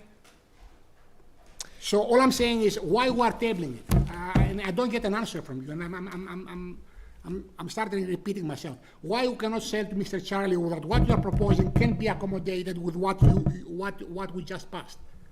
Well, yeah, and what he proposed was a zone that's under your current zoning bylaw, which, if you look at the municipal plan, what would work in that municipal plan that you just passed would be the RS zone, not the zone he proposed. So you have a bylaw with the zone that's in your current zoning, but it's a residential style zone. The one which I might suggest to council could work is the rural residential zone, the rural settlement zone, the RS zone, but he has not asked for that. That would work under municipal plan without amending your municipal plan, but he has not asked for that. So that's why I'm suggesting you. But we are in a position to tell him that you can do that. Yep. And certainly. the second thing that I want to ask you is we are 3 months away from being part of a larger entity. Yep. Okay? Have we have an obligation, moral and legal, to actually go to the other entity and ask them, do you really want to have residential lots within a rural zoning? Because they do have a municipal plan too, right? So you're talking about the next door LSD? The Fundy Bay, yes. The Fundy Bay? Yes. Yep. So your question is to ask them what they would like No, to I'm do? saying right now Yeah. we have a municipal plan that we can actually adhere to. And the neighbor has also a municipal plan in the works, which also contemplates to keep the thing rural Well, on their side. on their side. Yeah. Yes. Yeah. So everybody seems to believe that this area should be staying rural. Yes. Okay, so why we don't say this is what it is? No, Mr. It is Ma- what it is. It Yeah. is what it is. Why we don't say that thing to Mr. Yeah. Charlie? Yep, and Mr. Mayor, I agree. That's what I maybe we are having a miscommunication with each other, because what I'm saying is that the zone that would work under your new municipal plan is a different zone than what he's requested. He had requested one that would have made sense with the municipal plan amendment, but things have changed just tonight. So it's a bit confusing, but I don't For- see the confusion. maybe I don't see maybe the I'm confusion. the one who's having a hard time and, here. I don't know. the other thing was, I mean, we can go back to which proposal he put, because Yeah. he changed the proposal. But all the proposals require one thing, to change our municipal plan, which we had before, we have it now, Yeah. and says no. So why we don't say it is what it is? Because okay, so the current zoning bylaw, which you have and which he's zoned in, is called AR. And you can do these number of these houses in the AR zone. You don't necessarily have to have a farm. You can have agriculture, you can have houses. And so as we talked about, he can currently in the AR do large lots, 1 acre, 54 meters of frontage, Yes. and that would be allowed. But he wouldn't have enough frontage to do what he wanted to do under the current zoning rules, okay? So with the potentially new zoning rules, he could look at the RS zone, which allows for smaller lots that connect to sewer and water. It's still a rural zone. Yeah. So that's the difference. Well, okay, thank you. I just Okay. want to ask the councillors.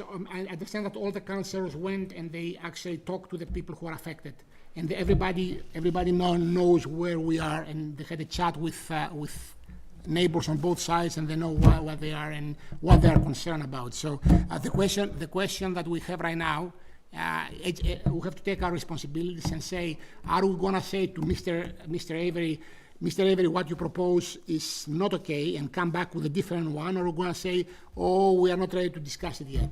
So I'm going to ask for a motion to actually tell to Mr. Avery that this one here is unacceptable for the time being. He can come back. I mean, he can always come back. So I want to ask if anybody would propose a motion to actually tell to Mr. Avery what he has proposed is not according to municipal plan, and he can go back and put a new proposal. So, any motion for that? I'll make that motion. This is for him to, this is us rejecting it, Rejecting it, yes. and it gives him the option to reapply. Correct. Yeah. Yes. For the we are, of something that we can accommodate, yes. I'll second that. Okay, so we have a motion, and any questions about this? Of all the people who have access? Rejecting the original motion or the one that just came forward? Uh, The second one? I was under the impression that. Is the first one superseded by the second one? That's a very good That's a question, good question, Councillor because Rubin. that was actually That why was we a had very this good question, conversation Councillor online. Rubin. Yeah. That, because I don't Yeah. understand when we know what has happened, we know what we have voted, and we have an opportunity to tell Mr. Avery whether it's the first plan or the second plan, you don't meet the municipal plan that we just voted. Can you please go back and make another proposal? And maybe he can actually come back and tell us why he wants that. Why he wants that thing to go on the back and keep that land for next step. Everybody has talked to the owners around, and he knows. So it's time to take our responsibilities. And we have a motion has been seconded, and I ask if there is any question.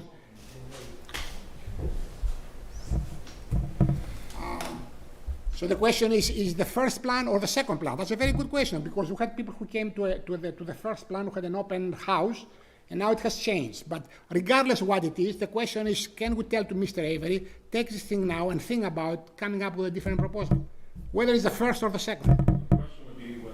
We are currently on the first proposal or the second. The second proposal supersedes the first. He's allowed to change his proposal up to the point of council making a decision on it, or putting it to a first reading or second reading. So as of right now, it would be the second proposal that he's adjusted the lot sizes. They're the larger lot sizes. So that is the proposal that we have. He's adjusted it by his drawing, but he hasn't adjusted it by his application. wording. His application's still asking for the four separate lots. No. Yes, it is, it's right here. So the application, he did ask for to amend his application to that. So what you see is the amended version of his application. So that is what he's communicated. Now, yeah, he could have maybe resubmitted the form, and that might have been clear. And yeah, I see what you're saying too. Well, yeah, when you read it, it still says Yeah. 4. It Yeah. doesn't say, it doesn't say that it's changed, his picture's changed, but that's all. Right. Yeah. Which case, what I would suggest, if we were going down the road of actually considering for approval or not, would be to put terms and conditions on what is actually being approved, and it would just be the what he's indicated you in the image, not. Why we're doing original. all these complicated dances? I'm just wondering. I mean, it's too Yeah, complicated. yeah. You know, I'm I should like, apologize. I never heard Yeah. a citizen coming to a government and the government dancing around him. I'm dancing him around to actually say, please, I'm gonna Yeah. do what you how to can help you. You know, I never seen this kind of things happening. It's very irregular. It's No, very irregular. Your for, Worship, I do think I should apologize. I think what happened here was the worst possible time to apply to amend the municipal plan and zoning bylaw, because council was considering adopting a brand new document for both. So in addition to that, given that the proposal was very controversial in nature, and he then amended his request, it then led to a lot of different confusion. And I think given the state of this, it's not ready to be brought forward, just as the clerk said. so there is an option to actually clear the board. You can clear Clear the board. and Yes, say, Mr. Avery, certainly. thank you very much for investing in St. George. Yeah.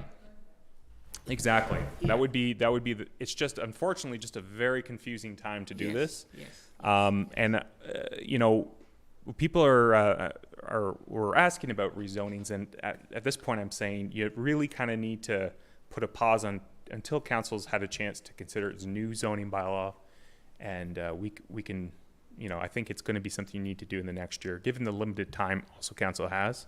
So people have been, you know, there's always ideas floating around there. So I've suggested we really got to put a freeze on rezonings for the time being, just because it is too confusing to do right in the And we midst of can the clear the process. board. We Yeah. can clear the board, so we don't have one more thing, you know, together with our, you know, the. That is an option to you, and Yeah. it's really council's decision So what we you want have, to yeah, do. okay, so, Yeah. so we have a motion, which has been seconded about clearing the board, and,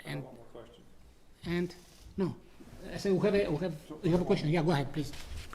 This document has to be done first, the rezoning. Yes, Well, okay. because It because you just makes it more adopt confusing, that's all. That's all. exactly, and I do apologize for that. I think okay. it's very difficult to convey this, because It's you're not. talking about multiple processes not. on top of each other. It's So not. what you're saying then to us is that we should look at this before we really Yes. deal with this. Because you've Because adopted a he new municipal could- plan, yeah, He could contradict. with it. exactly. Which goes back to the suggestion, did you, which I think I said to Jason earlier, maybe we should table that until we approve that. And I know it got tabled last time, and I'm not trying to put it off, I'm just saying that the way I listen to this, it sounds like we should table this until we approve that. I'm sorry, we are still at the municipal plan level. We are still at the municipal plan level. We can approve it under municipal plan and then reject the zoning, right? Like what we approve as a municipal plan, okay, we can approve it and then say on the zoning, this is not really minor, it's major, we have to go back, okay? Yeah, So yeah. all I'm saying is, right now we have the municipal plan, Yep. okay? And the issue of whether or not we're gonna amend the zoning bylaw or not in the life of this council is almost irrelevant. We have a municipal plan that we just voted, and we have the basis to actually make a decision Yes. based on what we have right now voted and the existing zoning bylaw that the town still has. Like, we do not all of a sudden became zoneless because we have not voted the amendment. That's right. We do That's have an correct. existing zoning Yep. bylaw. So potentially today, we could have actually approved and say, yes, Mr. Avery, by all means, go ahead. And you have a zoning bylaw, and we're going to put another hearing according to the zoning bylaw until we get a new zoning bylaw. So all these things about the zoning bylaw being an issue are red herrings in my book. I don't agree. But I'm not sure if we're going to be getting any more clarity tonight. It's a very complicated matter, but how do I I summarize like this clarity. easily? I like Yeah. clarity. That's a very good word. Yeah, And yeah. I like clarity, yes. The municipal plan, what I agreed with you in this point, the municipal plan does give you direction. So the one you approved tonight, you can use to base your decision on. So if you feel that what he proposed wouldn't comply with the municipal plan that you adopted tonight, you can make your decision on that basis, and that would be appropriate and fine. And this is what the two motions are, the one that we just Yes. seconded, yes, yes. Yeah, yeah. So if that's where council wants to leave it, and you can, and that would be appropriate. Thank you. You're welcome. Thank you. We have a motion that has been seconded about telling Mr. Avery that his proposal is being rejected and send him back a letter thanking him for the proposal and explaining to him what I'm not sure if we spent the time to educate him about what he can do. Frankly, the guy came from Ontario. He does not really know that he can do what he wants to do with the existing municipal plan. There is an opportunity to educate him in our decision to tell him that what he proposed is not acceptable. So, yeah. What happens if we, for example, table it? Does it die when the council's dissolved? Yes. It stops, doesn't it? Yep. To start, you're saying start all over. He'd have to reapply, Basically. or whatever, Yeah. Yes. with this new adoption or whatever we have.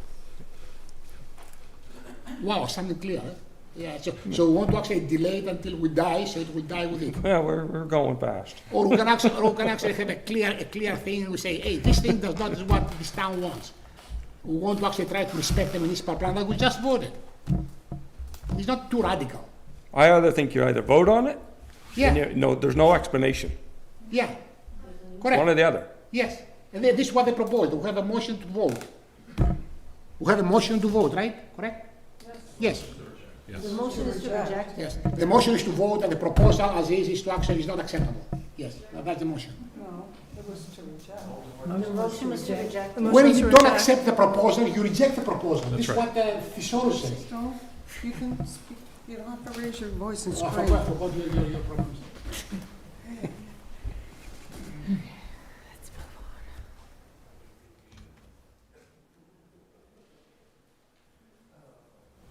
So,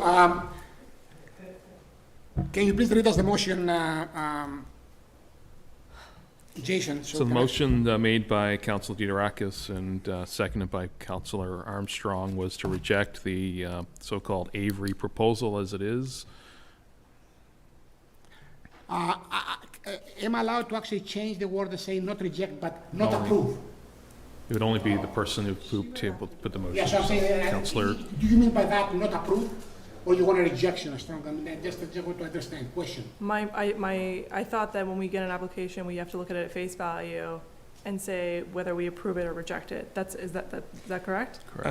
Actually, the best way to do this, and based on what I've seen looking at different case law, is to actually have the first reading of the bylaw and then have it fail. So don't give it first reading and it fails. That is your cleanest route to rejecting a proposal like To this. not give it, so, So someone makes a motion to give first reading to the bylaw to rezone the property. And you could do the municipal plan amendment bylaw, and then do not let it pass. So if you're voting all against it, you just don't let it go forward, and it dies. so if we don't do anything today, it dies. So yeah, if you fail to give your first reading, because the thing that was tabled, if I understand, was the actual bylaw itself, right? So The proposal, it was the proposal. proposal, It was the which is proposal, tied to the proposal, of course. which was the proposal Yeah. was tied to the municipal plan, Of course. to the municipal plan. So if Councilor Rubin asked me to actually, I guess, no, it's not time to adjourn yet, but if we don't do anything today, it just dies. So if the motion that was brought back to the table Oh, was. we put a motion, so let's Yeah. vote the motion. Yeah, okay, I'm just trying to have it to actually, because to me, there are too many semantics here, and I don't get direct answers or clear answers. They are too convoluted. And right now we have reject, accept. To me, they are both the same, but the motion is to reject the plan as was put. It's a clear motion. Has been seconded, so let's go from the right. I'm confused. So, many- you're allowed to do that. I just think that if we're going to be looking at zoning, then if we pass this or don't pass it, then it's just contradicting each other, right? Is that the way I'm understanding that? No. So could you, Okay, so we're going to have a meeting to go over this more, yep, right?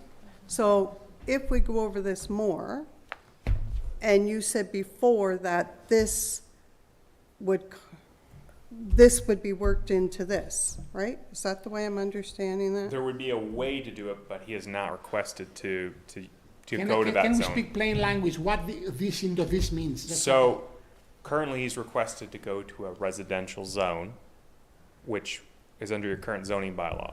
He's asking him to change the municipal plan. That's the first step. But with that change, that would not work with the municipal plan you just passed tonight. The residential zone does not work. Correct. So what he could do would be to come back with a different zone, come back with a rural settlement zone, which would work under your new municipal plan. What he had proposed worked for the old regime. The new regime, the new municipal plan has a different type of zoning that he would need to go under in order for his proposal to be approved, and he hasn't. Well, then there seems no point in voting on it. That's right. So- If we're doing it under the new municipal plan, which came into effect tonight, then why are we voting on it now? Right. When he's, the poor man. But we also had the option to vote for it, when was it? At the last council meeting, before this we've was even changed on the the. municipal plan. Okay, So- I'm sorry, I'm sorry. You've got me all confused, John. No, You've got me- no, actually, that's why I got the expert here to actually give us plain language and not speak about, we're gonna change this into this. In my book, there is a municipal plan, which is the governing document. He came, Let me ask a question here. This is the old girl her mind Please. is just gone. yeah, please. Okay, right now, we've passed our municipal plan, correct? So we got a new municipal plan. That's number one. The Avery proposal that I saw, and if I'm wrong, somebody here correct me, he is proposing 2 larger lots at the front of his property and a third lot, which would be where his house is, and the back half of the property still to remain agriculture or hayfield or something. Am I correct in assuming that? No. He's proposing a change, an amendment to our municipal plan to allow what Oh, I've lost it. I'm Okay, so. I just, the proposal that I looked at said he went to 2 larger lots. First, he was gonna put 3 across the front, which we all said was too many, correct? Then he came back and he said, I'm gonna put 2 larger lots on the front, next to the road, and they're gonna be, 90 by 160 or 150. There'll be a driveway, is that not correct? I don't, no, just let me. You're out of order, I'm sorry. The question. Okay, I'm out of order. I mean, That's it. seriously, right now the question is, we had a proposal. I'm just trying to understand the proposal, Okay, Your can you please Worship. read us the proposal, Alex? Read us the proposal, because there is confusion about what is the All right. proposal that we are voting. It is unfortunately just terribly confusing, and this is why. No, it's yeah. something like, Let me just it's summarize. so terribly confusing, I'm So- saying, read us the proposal. A motion on the floor as of right now. Yeah. So I guess the question that we need to be asked is, does council support rejecting the proposal? That What is proposal? That's the question that I hear the from proposal two that is currently tabled by Mr. What's the Avery. proposal? Can you please read us the proposal? You see, we say this proposal, in plain language, is the one that will held the open house. Proposal is, It's a different proposal, okay.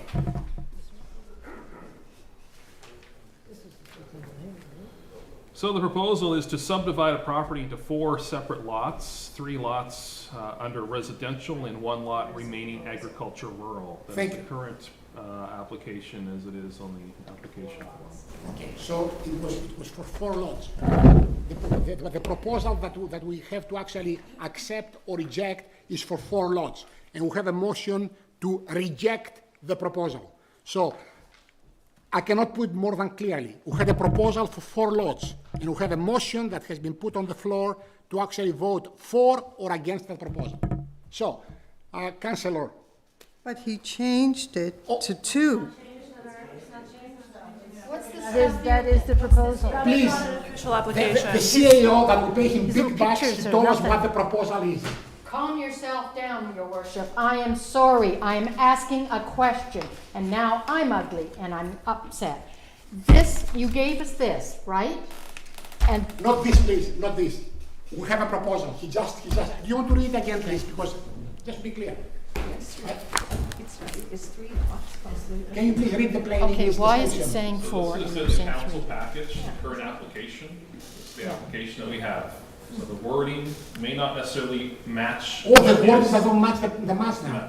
Councillor Wow. Armstrong addressed that earlier. So, once again, the proposal is to subdivide the property into 4 separate lots. 3 lots under residential and 1 lot remaining under agriculture. That is the proposal for the wording. So the vote would be, does councillors support rejecting? So if you are a councillor, you support rejecting that proposal, that's what should be called. Okay, thank you. So is it clear now that we are voting for what we are voting? I think we are. So the proposal is to reject the proposal for having 4 lots. In plain English, not this into this, not into this into that, plain English. We had a proposal that was just read for 3rd time, and we have to actually make a decision. There is a motion on the floor. Councillor Allison. I am not in favor of 4 lots. No, I am not. No, Councillor Allison, do you approve the proposal or do you reject the proposal? There is a motion. Do you vote for the motion, for or against the motion?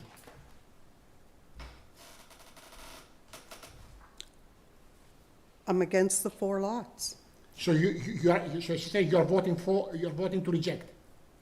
For the 4 lots, Okay, yes. so you are But that's voting- not what he, Thank you. the next Thank you. proposal. Councillor Rubin. Yes, reject. Okay. Councillor Coulton. Reject 4 lots. Okay. Councillor Leslie. I reject the 4 lots. Yeah. Councillor Detorakis. I reject the 4 lots. And Deputy Mayor. Reject the 4 lots, but that's. Thank you. The proposal has been rejected. Thank you, thank you, Alex. Thank you. Thank you for your patience.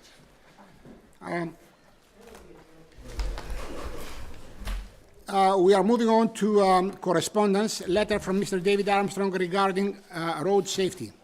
Which date letter is that? Just because I don't have my package with me.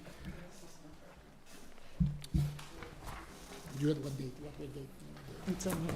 Your Worship, this is just a correspondence from Mr. David Armstrong, dated August the 20th, 2022, just in regards to complaints regarding reckless driving, off-road vehicles on streets, illegal vehicles being driven, underage drivers, illegal vehicles being driven on non-motorized walking trails, and excessive loud vehicles causing disturbance. The correspondence has been distributed. I have to say that I don't understand what Mr. Armstrong expects us to do about this. We're not police officers, we're not Department of Safety. We don't stand on the road and dish out speeding tickets. I'm sorry, I don't understand this.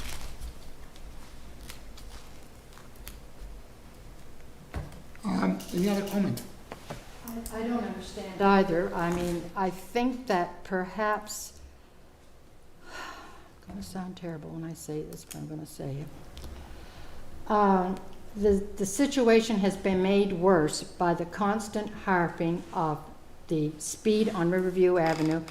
I don't know of a town, a village, a city, a rural community that doesn't have a speeding problem. I think we've done our due diligence in that we've gone to the RCMP, we've sent forth anything and everything. The RCMP had came down on Riverview Avenue, they interviewed people. Other than, as Deputy Mayor says, you want us to stand out behind a tree with a radar gun and try to find out who's speeding. I don't know what we're going to do. I just think that this constant back and forth, that the council's going to have somebody meet with a terrible accident on Riverview Avenue. There's other streets in the town of St. George that have speeding problems. There's I just don't know what that they want us to do. I mean, if the RCMP can't stop them, how is the town councilor and the mayor going to do it? Can I ask? That's all. I just don't understand what Mr. Armstrong wants us to do.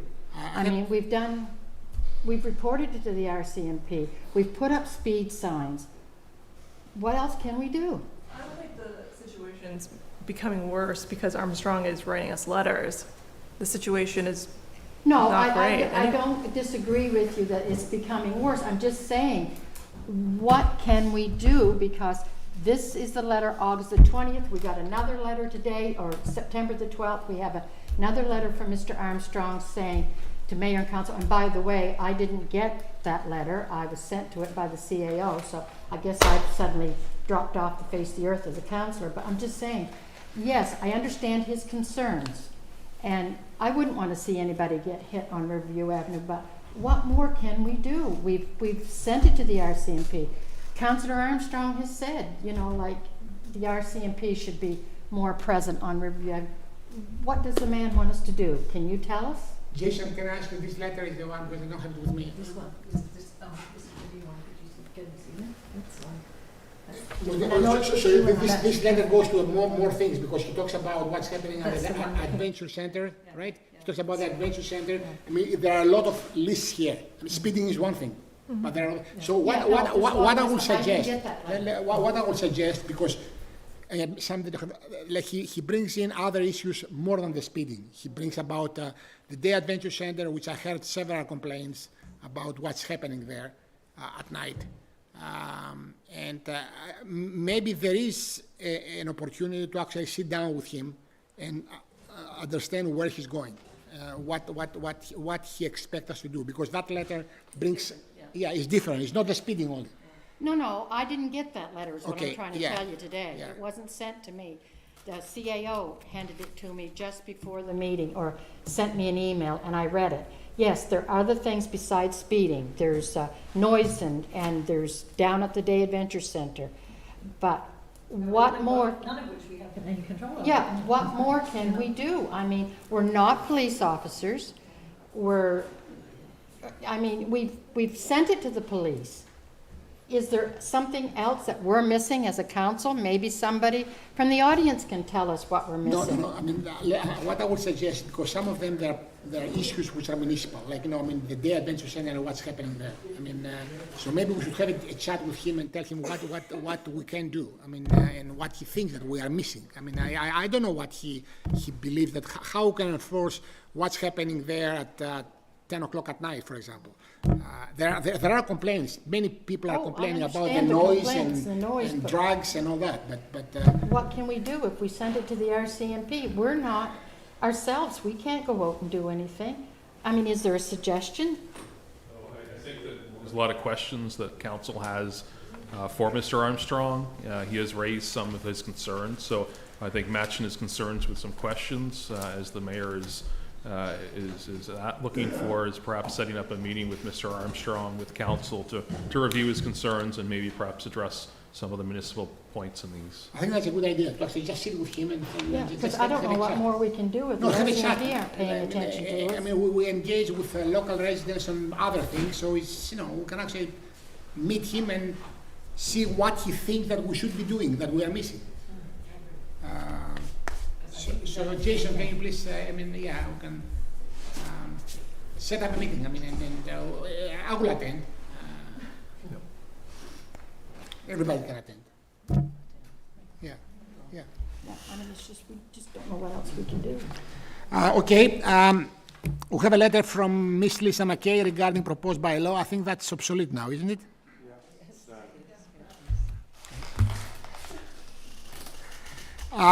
And we have public presentations and appearances. Members of the public? No one is here. Good. And we have statements of members by council. Wow, it's 10 o'clock, 9:30. It's our turn. Yeah. Said you listened to a lot of other stuff, now it's our turn. Go ahead. Councilor Allison. I'd like to thank everyone for coming out to music on Thursday nights. It was well represented. Everyone had a good time. We made over almost close to $4,000 for the food bank this year. So I think it was great. Also, Curl for Cancer is going to be taking place on October the 1st. It's the 20th annual walk. It's going to take place at the Day Adventure Center in St. George and Guardian Drugs in St. Stephen. Registration time will be 9 o'clock in the morning. The walk starts at 11, and all the proceeds go to Charlotte County Cancer. If anybody would like any more information, contact Winnie Paul. She would be delighted to give any information out, and I'd like to thank everyone for coming this evening. Councilor Rubin. I'm good. You're good. I've heard enough. Councilor Pittman. No comments. And Councilor Armstrong. I'd like to thank everyone for coming out this evening, and I'd like to just say that the new Coastal Link is a lovely place to have your evening or morning walk, and there's been a lot of activity on there. I've seen children with their rollerblades, skateboards, bicycles, and so on. So I think that it's going to be quite successful, for sure. Maybe just for council to consider with the with the tourism levy, with the needs for the baseball field, if we could allocate some of those funds. So, yeah. Okay, we can certainly consider it next time and put it there. Yeah. Okay. Yeah. Deputy Mayor. No, I haven't, but I think Brenda needs credit for doing all the music nights. She's the lady that arranged all the music nights. They were a huge success. We may never have music nights again once we don't administer. Oh, I'm sure that it is going to But she deserves the credit, she deserves all the credit for setting it all up for the year, so she deserves that credit. I moved some tables. Good. No, but she's the one that gets all the artists. I moved some tables. Yeah, I just want to actually inform everybody that we had a meeting with the executive of the Horizon last Friday. While everybody was partying, we had a meeting here. Jason was here. The mayor of St. Stephen attended, and we discussed the situation of primary health care in our community, the lack of doctors, and we had an opportunity to actually ask, to inform them about some work that as a regional service commission has done. We had a committee that looked at their primary health care in Charlotte County and southwest New Brunswick. So we passed on this information. And they told us that there is also another committee that working on primary health care that we do not know about it officially. So they advised us to actually get together and form like a southwest New Brunswick, Charlotte County common front representation and go and have a second meeting. So I'm hoping that something positive can come out of this for primary health care. And that's all from me. And with that, further ado, I need a motion to, well, I mean, we have a next regular meeting on October 11th, just so everybody knows. But and a motion to adjourn? Yes.